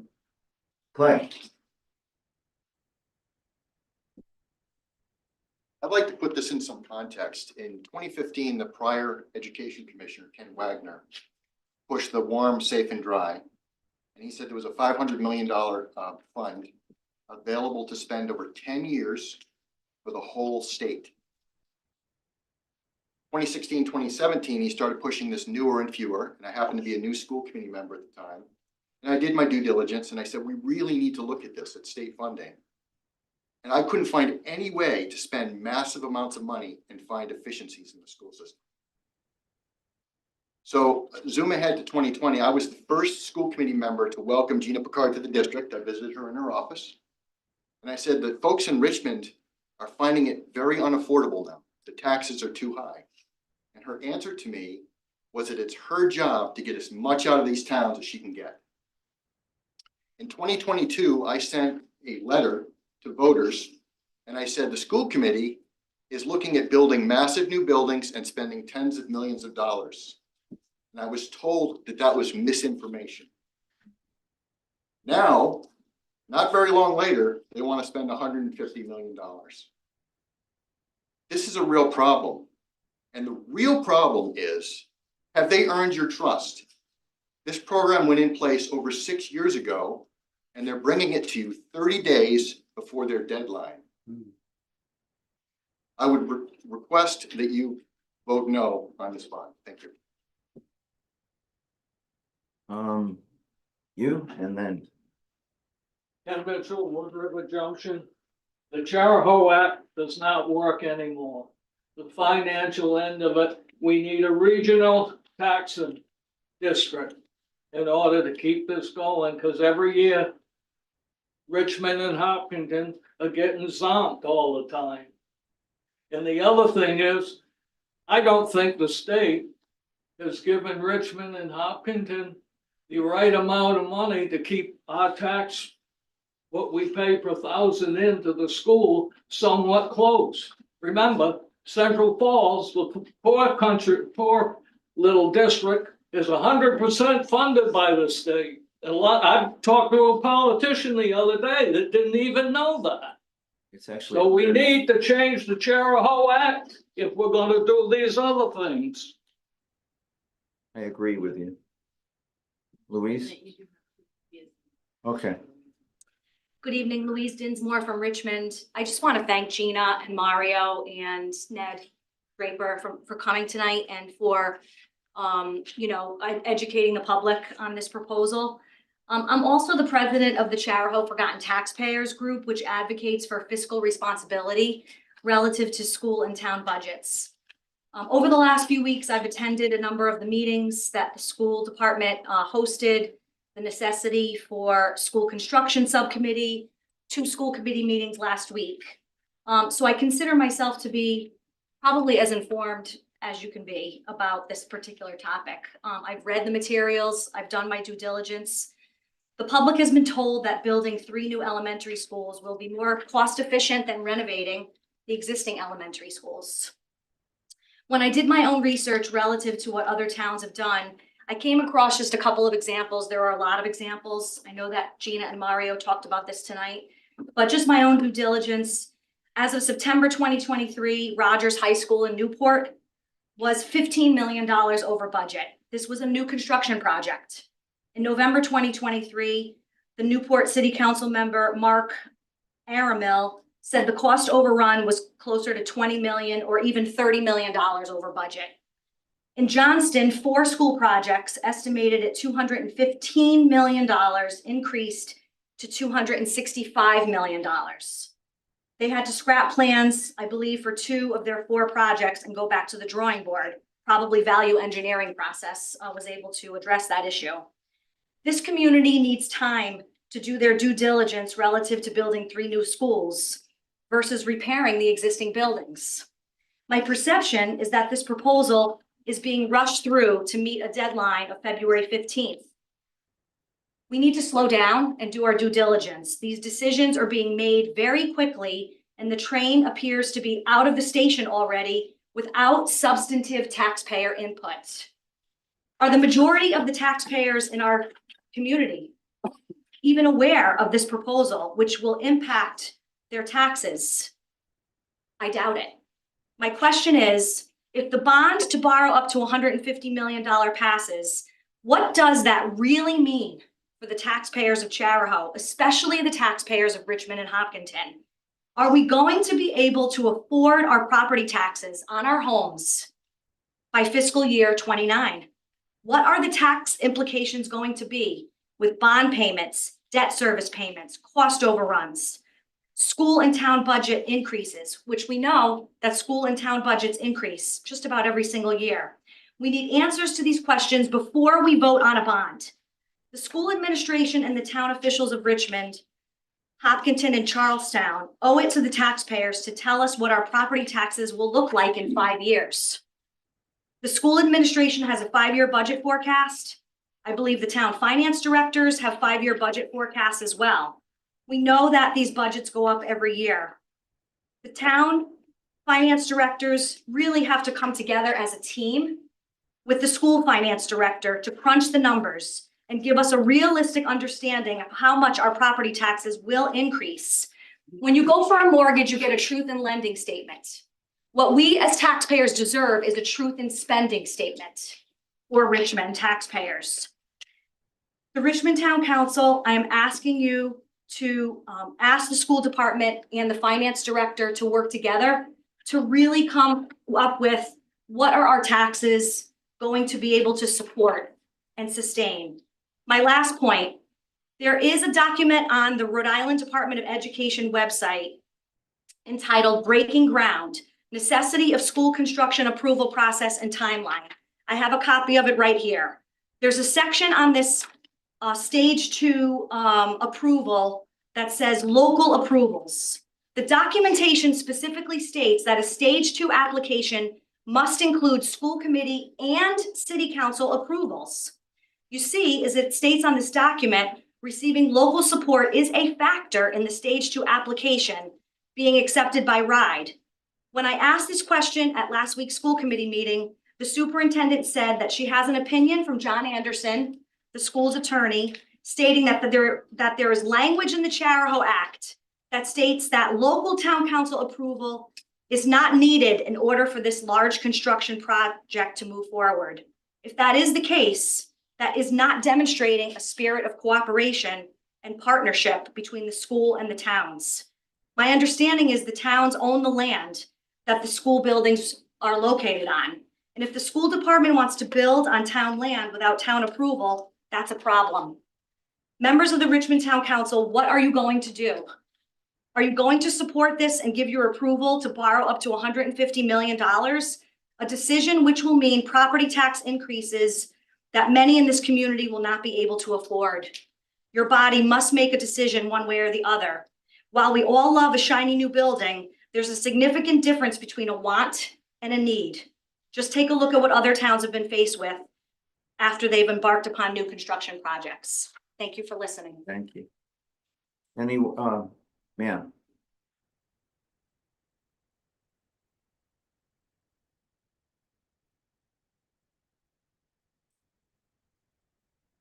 Hi, Karen Reynolds, Richmond Town resident and Charahoe School Committee member.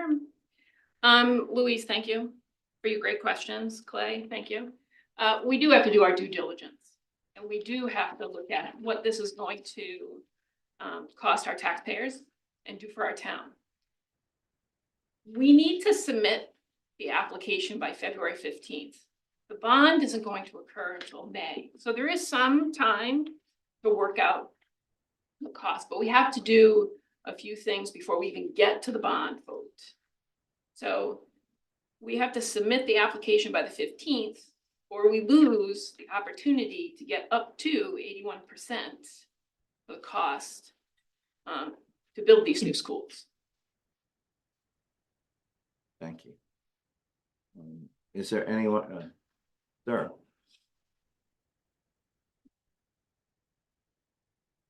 Chris Kona, Richmond, Rhode Island.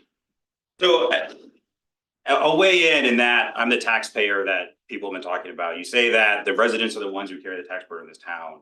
That's folks like me who have who make above the median income and are carrying a bunch of the tax load.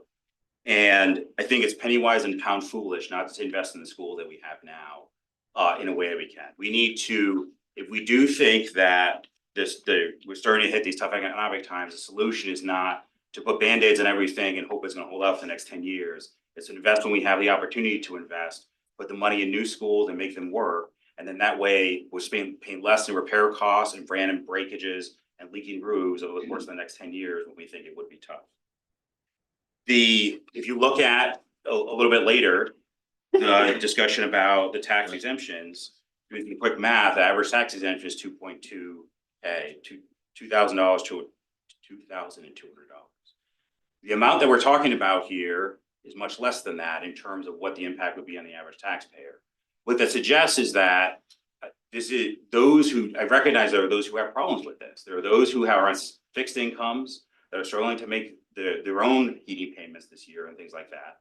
And that's what those tax exemptions are for. So we can help them and make sure that the children in the school district get the support that they need. The last part is we talked about, I like this discussion about light manufacturing. Because you want light manufacturing to come to this town, where are the people that are going to work? They're the ones that are going to be educated at Charahoe. They're going to go to the Charahoe Tech. They're going to learn welding. They're going to learn pipe feeding and learn electronics. If we don't have the schools that can help teach them that, then we're not going to get light manufacturing here. It's going to go other places where those people are trained. Thank you. Mark, may I ask two questions of Gina and Mr. Carreño from RIDE?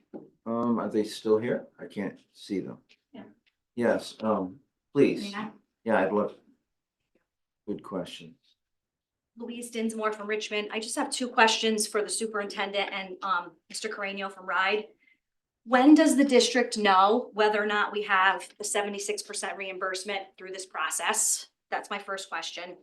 And it's actually, so it's written in the bond by the school committee that it won't even go through unless we get at minimum 76% reimbursement. But when would we know from RIDE whether or not we meet certain benchmarks to get the 76% reimbursement? I mean, just based on cursory review, it looks like we've already hit 76. We're waiting on the last one at the FCI, but I'll let Mario just do the final timeline. Okay, thank you. You would know by right around the time of approval, May or June. May or June. Okay, thank you. And my second question is it true that all of the projects, so in our case, 3 new elementary school construction projects, is it true that those 3 new elementary schools must be completed in 5 years, or we risk not getting the 76% reimbursement?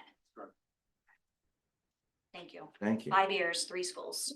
Is there anyone else in this room that has something to say before we go out? Mr. President, I Yes. just wanted to add, in the resolution that is here, I believe Gina sent it to us before the school committee meeting on the 9th. Because there was the 2 amendments to the resolution that came up that night. One of them was that we wouldn't go for bond if we didn't get at least 76%. And the other one was that the bond would have to be approved by all 3 towns. That's, I mean, just to clarify, if the bond, it's that even if the bond passes, unless we get 76% reimbursement, we wouldn't go forward with the new schools. Okay, but the other one was that it had to be approved. Like all 3 towns had to approve it to go through. As a majority, each town had needed a yes majority, correct? Right, so it's not like the Charlestown can give 300 yeses and not like our the budget. 299 no's wouldn't count. Correct. Because each town has the right to say no. Correct. Thank you. Mr. President, one other very significant point. Unlike North Providence, where they're on sewers and city water, the EPA, any new building using any federal funds in the sole source aquifer area will require federal review and require a research study and a scientifically documented finding of no significant impact to both the new school's water systems and sewage disposal systems submitted to the EPA. This is going to be a very, very expensive process. If we're going to have to go through the EPA, when you talk about tearing down Richmond Elementary School and building a new one, it's in the aquifer area.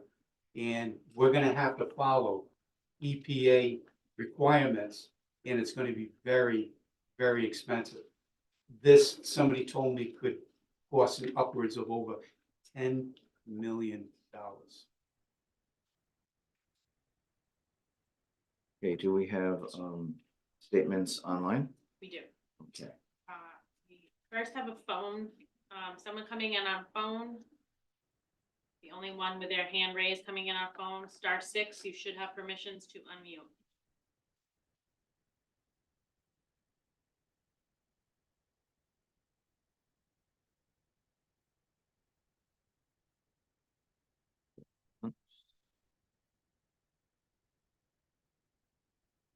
How about if we move Okay, on? we'll go to the next one. Yeah. Mr. Noble, you should have permissions. Please don't share your video.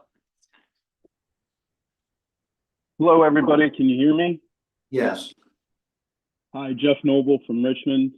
Believe it or not, everyone knows I support the schools, but I too was curious about what is this proposal going to cost in terms of our tax burden 5 years from now? Because none of my kids are going to be able to benefit from these new schools. So I sat down and started modeling out, and I basically took what the school's 5-year capital improvement and maintenance average is over the last 5 years, and then added inflation to it, applied inflation to the town's assessed value using a current mill rate and the coming up with the average home value, and then applying that to the tax, to the value of the home to figure out the tax burden. And with, just as a little bit of a baseline, also for everyone, right now in 2024, the maintenance and capital improvement costs for all 4 schools are $1 million a year. If we enact this plan over the 5 years, in 2029, when the last school closes, we would be looking at about, figuring 3 equal schools, applying a little inflation, about $213,000 a year for capital improvement and maintenance, because we wouldn't need to improve any capital since the schools would be completed, and we'd only have 3 schools to maintain. So I figured about, that number kind of makes sense between the 3 of them, because it'd be like 1 janitor per school doing regular maintenance. So that's an $800,000 difference after the 3 years are done. And I mean, it sounds almost too good to be true, but that's just with what they're doing now. If you continue that out, doing what they're doing right now, those costs only go up. As everyone's noted, labor costs go up, materials costs go up, and I even calculated that the school, because it historically does better in their budget, less than inflation, added that factor in. So it becomes a matter of efficiency. We're going to have a more efficient infrastructure program in order to educate our kids, which we have to do no matter what. That's part of our social contract. So to answer someone's question about what are my taxes going to look at in 5 years, given the 3 different options, and this is a rough guess, but if we just keep doing the same thing, instead of paying right now, the average tax burden of $4,545. In 5 years, doing the same thing we're doing now, you're looking at about $5,000. So $100 increase per year because we're still maintaining old schools ad hoc. If you do warm, safe, and dry, figuring a little bit of efficiency, you're going to have approximately $5,162 because you don't really know what else is going to have to improve in that time as well. And the bond is more expensive than the debt service on the 30-year or 20-year new construction bond. So in 5 years, you're going to be paying more because the debt service is more for the short-term bond. But if you build new schools, you're going to have a tax burden of $5,044. So about $50 less than doing what we're doing already. If we create this efficiency, we're going to save ourselves money in the long term. The other thing is we eliminate every single unknown as far as construction, labor, and maintenance that would exist. And I just want to say that my hometown in Ohio, which they are not Rhode Island in terms of expenses, but this exact same program happened. We replaced a 90-year-old building. They built a large facility under budget, and now school finances are no longer a problem for a town of 8,000 people. So I get that no one wants to spend $150 million, but if we want to have affordable taxes in 20 years, as far as the burden goes, this is the smart move to do because it eliminates unknowns and more expensive buildings. Thank you for your time.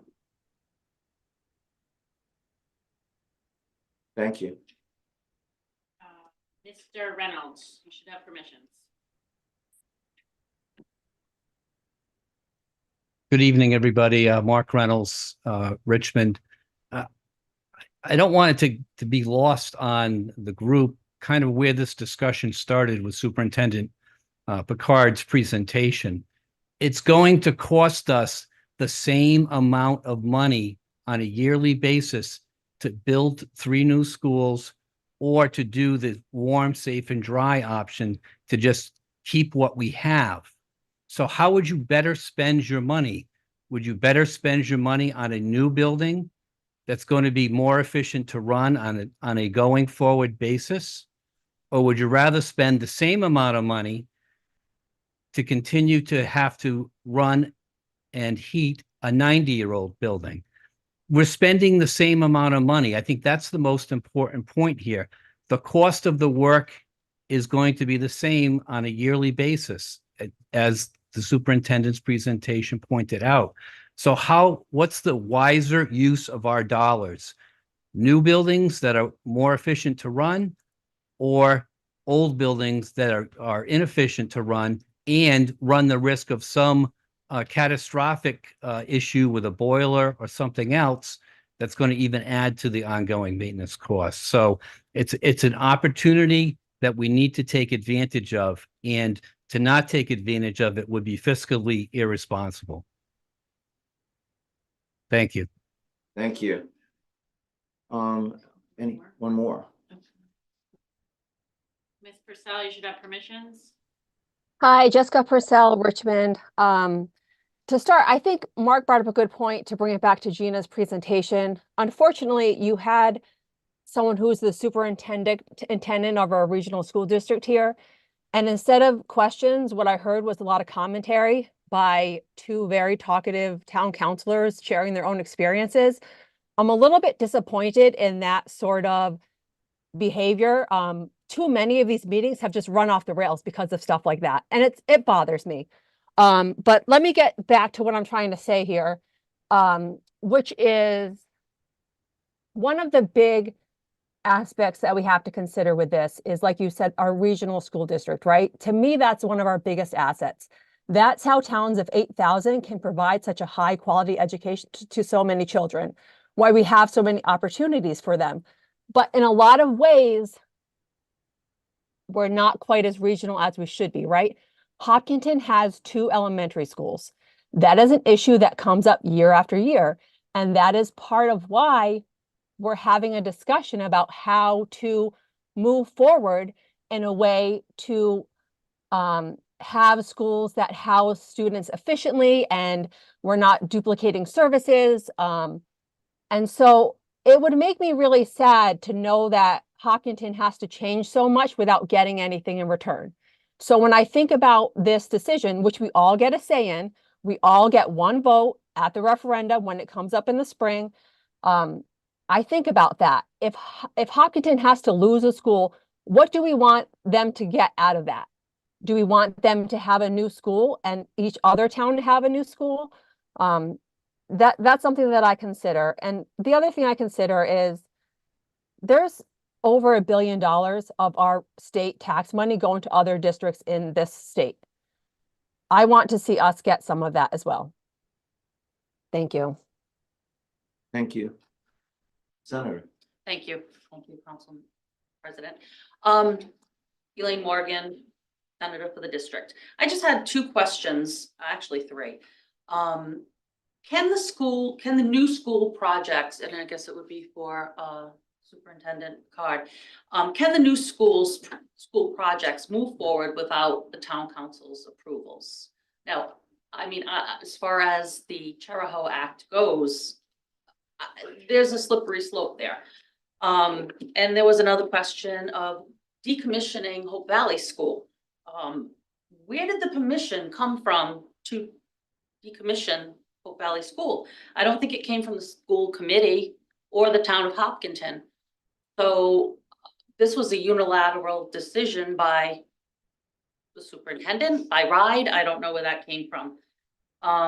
And thirdly, with the new schools, I was at last week's school committee meeting, and it was a matter of the 3 schools being built. One concern was Charlestown School. These kids are going to have to be bused to either Ashaway School or Richmond School. Hours on buses, and it waffled with the answers to that, but those kids are going to be, I mean, there's hours on the school buses, which I don't see how that will work. I'm sorry? Mr. President, people aren't supposed to shout out from the audience. Oh, So the guy in the back, I'm sorry. I thought it was just a random person. But there were, I've had constituents with these concerns, asking the questions. So I just wanted to bring it to council to know if we can, if all schools have to, I mean, all of our councils have to agree on this or not. That's what I'm wondering too.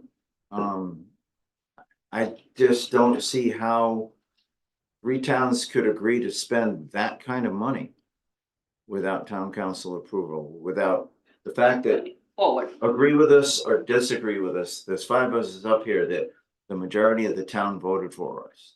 And to take away the town's say by cutting us out of the decision would trouble me. So the way the Charahoe Act worked is that your school committees are your representatives, absolutely, as well as your town councils. But right now, the Charahoe Act and all the proposals that have moved forward do not require town council approval. That doesn't mean we don't want the support, but per the Charahoe Act, you've given all control of the schools to the regional school district, which holds the same power as a town council in a typical 1 district.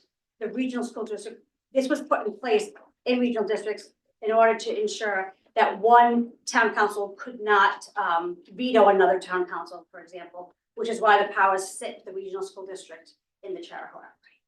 And is that per John Anderson and up for, I mean, anyone can go to litigation if he basically said. And school committee seats challenged. Right.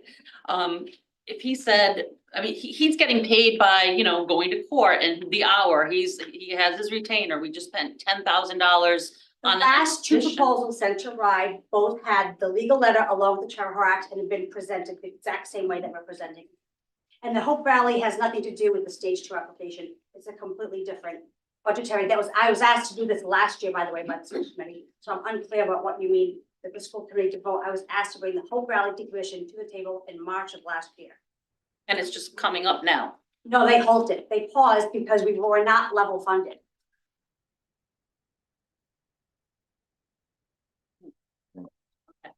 Thank you. So to dovetail off of what Senator Morgan had to say about shutting down one school and increasing the amount of transportation going to another school. You have very young children sitting on a bus for hours. We That's- already have students in elementary schools that go to all of the elementary schools. That already But, exists. but I've been on the council long enough to remember when the state reduced its transportation aid because And I've been lucky enough for the last 3 years that Governor McKee has fully funded. We'll find out tonight on the state's, State of the State of state. the right, but my Government budget concern and is right after we start shipping the kids off to the other school, the state changes their mind and says, hey, no, we could really save some money. Let's cut the categorical transportation aid to Charho school system. State can all kinds of things. That's why our representatives and senators are very important. That's why, Mr. President, I think it's really important for people to watch that clip with our CEO, our commissioner, because she's got the inside scoop. She talks to the General Assembly and she has the heartbeat to the governor's office. He said we're heading over a fiscal cliff.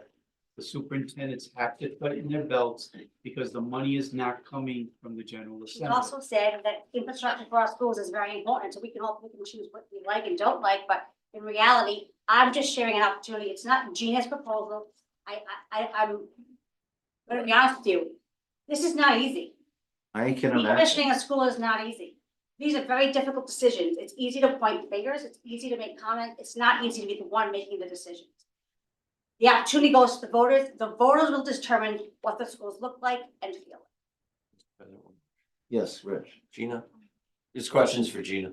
The money that, let's just say that the taxpayers decide to borrow $150 million. Who then is responsible for taking that money?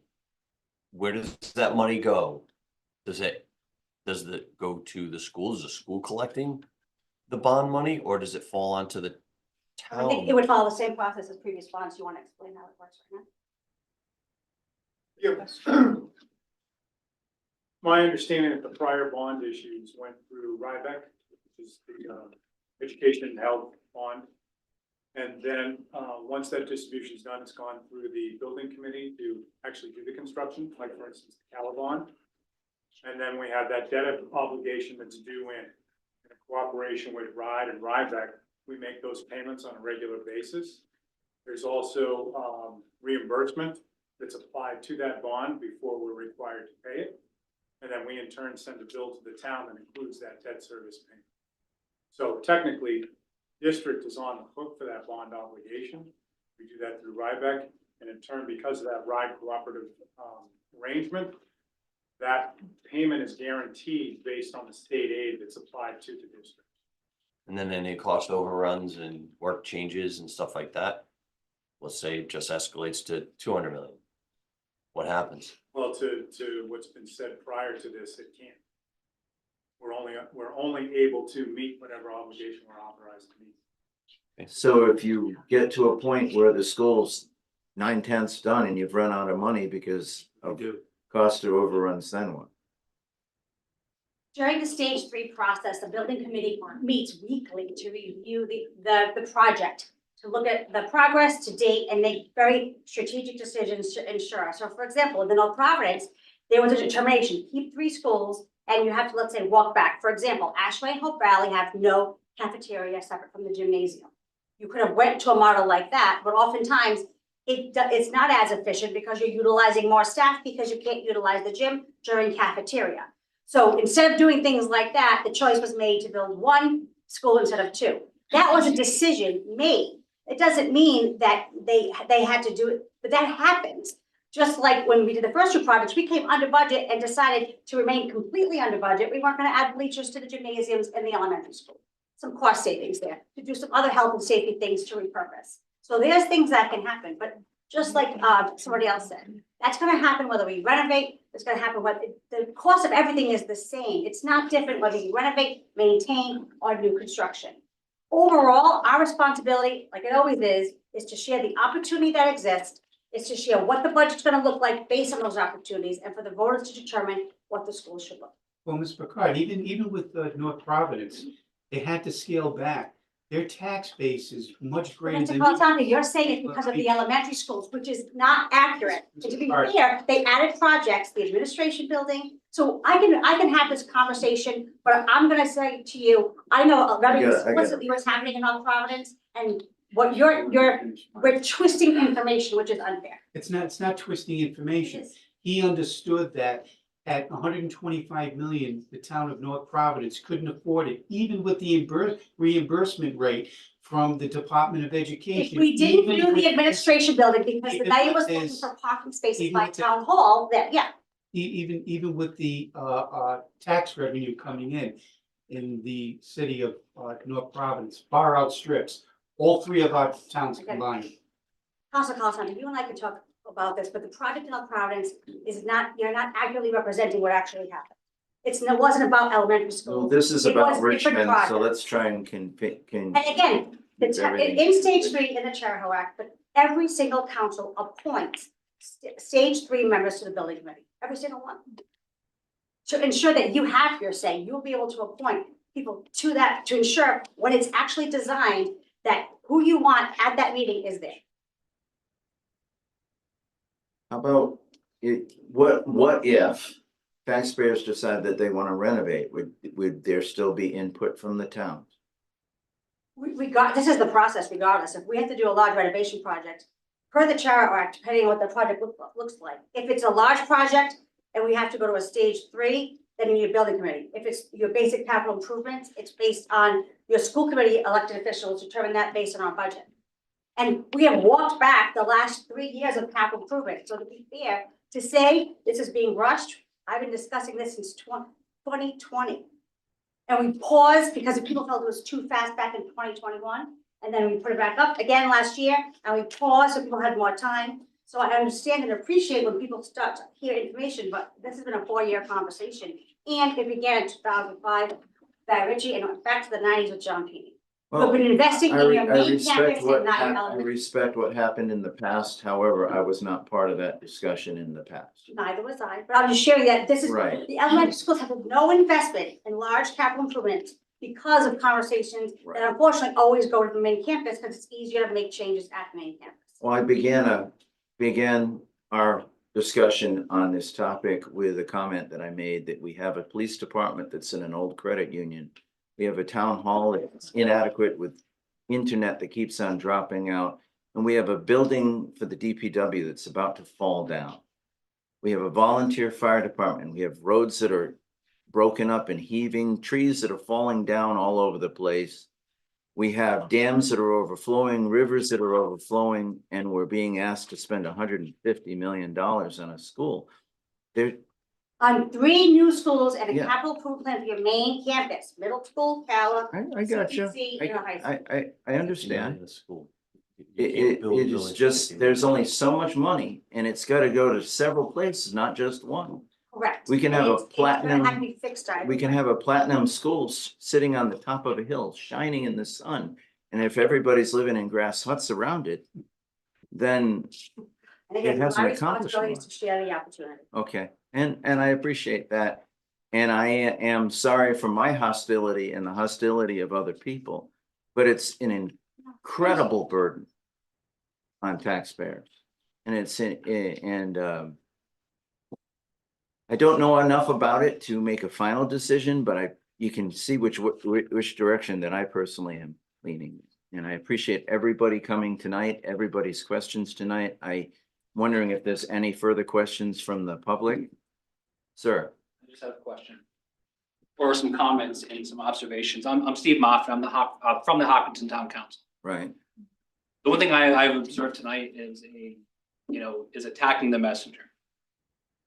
Miss Picard is here because she's doing her job, right? She's here presenting what is possible, okay? If she wasn't here presenting what is possible, then I would say she wasn't doing her job.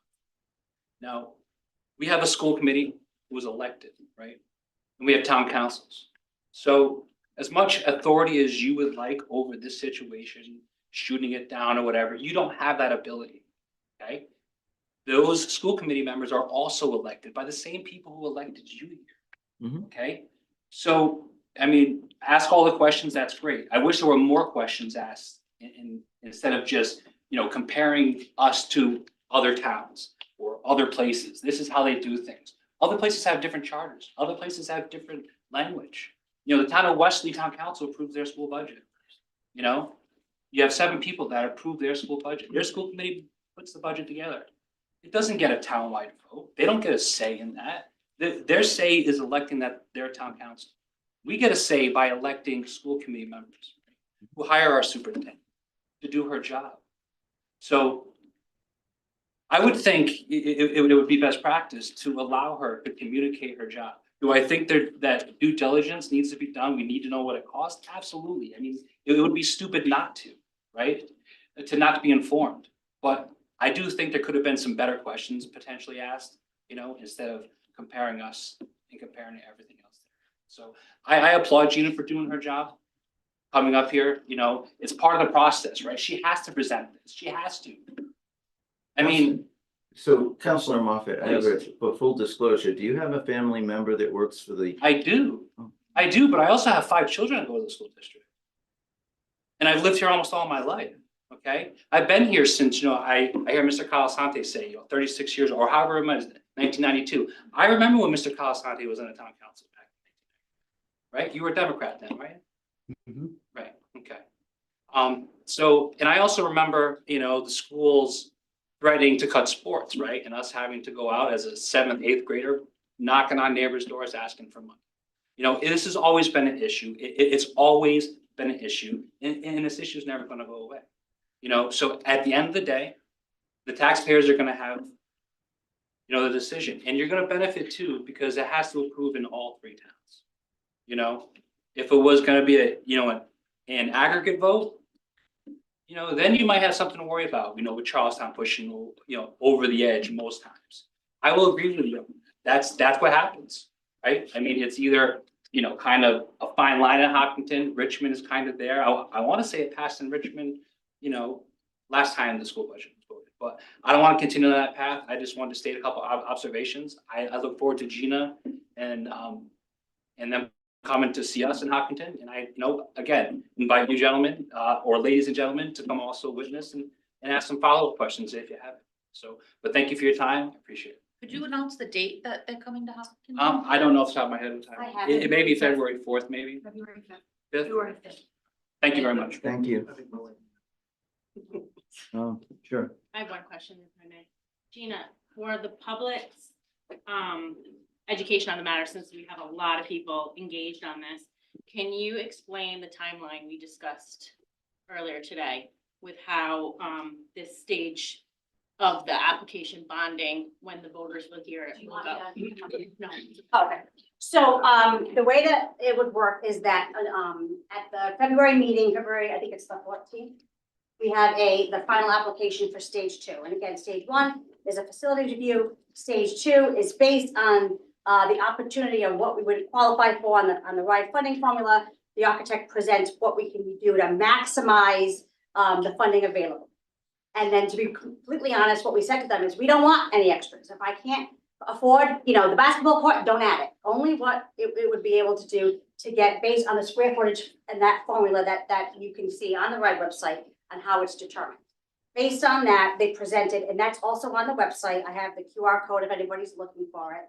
On our necessity for school construction tab on the website, you can see all of the community overviews. You can see our frequently asked questions document. If you have a question that's not been answered on that document, you can submit a Google form and ask that question, or you can simply email myself or Ned and we can follow up. The questions that I answered tonight, I have a copy of Councilor Sheehan's. Those will be added to the FAQ as well. Once that application goes through, right now the bond council is adapting the legislation that the school committee made the 2 changes on, and actually is looking to make or is being asked to make a 3rd request based on my conversation with town clerks today. and the concerns that they had regarding the date that was proposed. So we are looking to hold a special meeting next week where the, one of the town clerks from, I believe from Charlestown, on behalf of all 3 town clerks and the town managers is going to share why a change of date would be helpful. And then the school committee will determine if that date is gonna change. I believe the request may be around May 7th, if I'm correct, Erin. And at that point, the bond legislation goes through to the House with those dates. The 3 towns will certify the ballot question. Because it's a different title, Title 17, it is a state election, which means it's mail-in ballot, it's early voting and for the bond. The budget will be typical, the April 9th and how that works. And then the May, if they change it and it happens in May, based on the vote, we will either proceed. Let's say all the voters in every town, the majority is yes. If we don't get the 76% for some reason, it still wouldn't go through because that's the minimum we said we wanted in order for us to proceed. And just an important component of that, so if the school committee were requesting a special meeting, I won't disclose too much for time purposes, but should the April 9th stay the tract, the towns will need enabling legislation passed through the Senate, House, and signed by the governor before their local boards on February 7th to meet the February 15th certification date. So I think that's really important for the public to understand that. Yeah, we talked to the bond council today. There's some variation that she has, but again, overall, there's a time component that comes.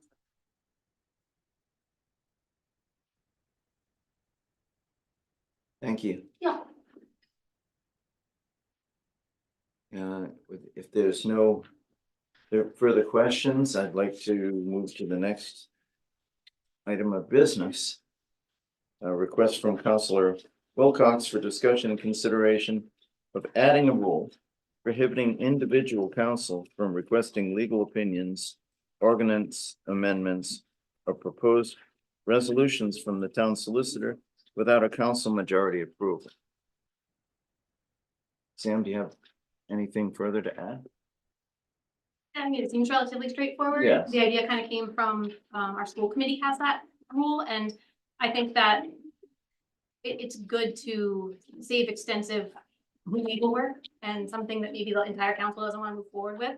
I think it also helps for government transparency where the public can kind of see some questions we have in advance. And I don't think it covers all questions. Like if I'm being told to do something and I ask why, it's not exactly a legal opinion. It's not a written out opinion. But I don't know. I think that we can see that line of what like is an actual opinion or amendment or resolution kind of being built. You're talking because I'll use it for an example. For an example, I like it that I can give Karen a call and say, hey, Karen, what about that? And she'll say, well, mark it, bum, bum, bum, bum. So that's why you wanted to do it this way. That's not a formal legal opinion, but to get a formal legal opinion, we would need a majority of the council. Is that what you're? Right. Okay. Mr. President, it already states that in the whole chart. You know, what we can do, what we can't do. If we just simply follow the solicitor, say, I'm putting something on the agenda, is this wording going to be a problem? We have every right to do that, but to basically ask for opinion and get a determination without council approval, then again, the whole room charter already states that we're not allowed to do that. Well, I would not support, Mr. President, I would not support this because I also ask our solicitor for a legal opinion. But not formal ones. Well, it came back typed. And there was a written piece of paper that I use for making my decisions. Now, if I had to get permission from the people here to ask that question, it can be just politics. They don't want me to ask the question. As it is, the rules with politics is if 3 of us try to talk about something, now we've done an OMA. But I can ask the solicitor what she thinks about something, and I appreciate that a lot. And I would not support losing that right to ask the expert. Mr. President. Yes. I wasn't aware that there was a rule already that we couldn't ask for legal opinions. And then if there is that rule, then some things maybe shouldn't have come forward under that rule, which is a little concerning. But I think that what I want to make clear is really the difference. So like asking, is this agenda item okay? First of all, it's kind of Erin's. I think that's the town clerk and the town administrator's job. And then if they have a question, they would then bring that up. But I think like a simple, easy question like that is different than, the other things that we have seen over the past year that are bigger and more intense and more extensive work. I'm a Well- person who's inclined to think we need less rules, not more. I do like the council to act as a united group. And I think this encourages that, but at the same time, it also handcuffs that. So I struggle with it because it's just another rule. It's just another kind of somewhat redundant rule. Karen Ellsworth, do you have any thoughts on that? You think if you're not sure about how you want to handle it, you might want to wait until you appoint your new solicitor and talk to that person. Thank you. So we don't have a motion or a second yet. I'd like to make a motion that we hold off on discussing this until we've hired a new town solicitor. Sure. Second. Okay, all those in favor? Aye. Nay, I say we don't even do it. Forget it. I We need say to hold, aye. we talked about it already. We don't need to keep talking about it. How do you vote? Nay. Okay, aye. Aye. Okay. So we will put it off and talk to our next solicitor. So then we move on to item number 3, which is the request from Councilor Wilcox for discussion and consideration of the Charahoe Regional School District resolution in support of a full funding of the categorical transportation aid. And I think that's a good. We did it last year. The school committee did it not too long ago, so let's do it again. So, Mr. President, motion to approve. Second. All those in favor? Aye. Aye. Aye. Just for clarification, so you have the school committee's resolution, you didn't have a council who could endorse theirs, correct? Or the town council could vote on their own separate one, but we'd have to bring that forward to you at the next meeting for full transparency of the language. I thought under that motion was just endorsing the school committee's Right. Resolution. I thought that as well. Is that one? Both endorsing theirs. It Okay. sounds like it's a little more Already done. streamlined. Okay. Okay, next is a discussion of Does she the, have to, excuse me, Mr. President, does she have to amend her motion to support the resolution from the school committee? For clarity, maybe just. Yeah. say it on the record would be good. Okay. Motion to support the Charter Regional School District resolution. Second. all those in favor? Aye. Aye. Aye. Okay, discussion of annual senior 100% disabled exemption analysis for tax year of 2024.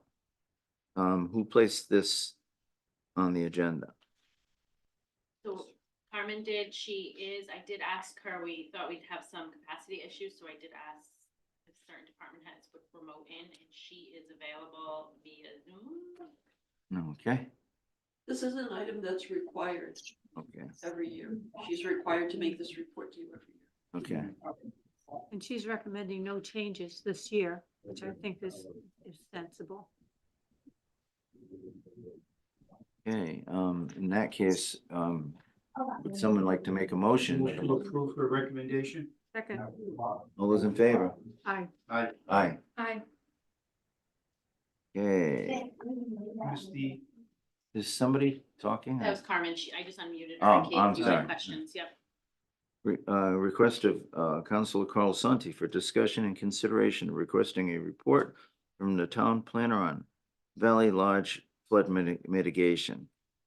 Mr. President, I'm gonna put this on the next council agenda. Being that the town administrator is not here. I know she can come in via Zoom and the town planner isn't here. But put it on for the next agenda. They're both on Zoom. They're both on Zoom, but just to clarify, council,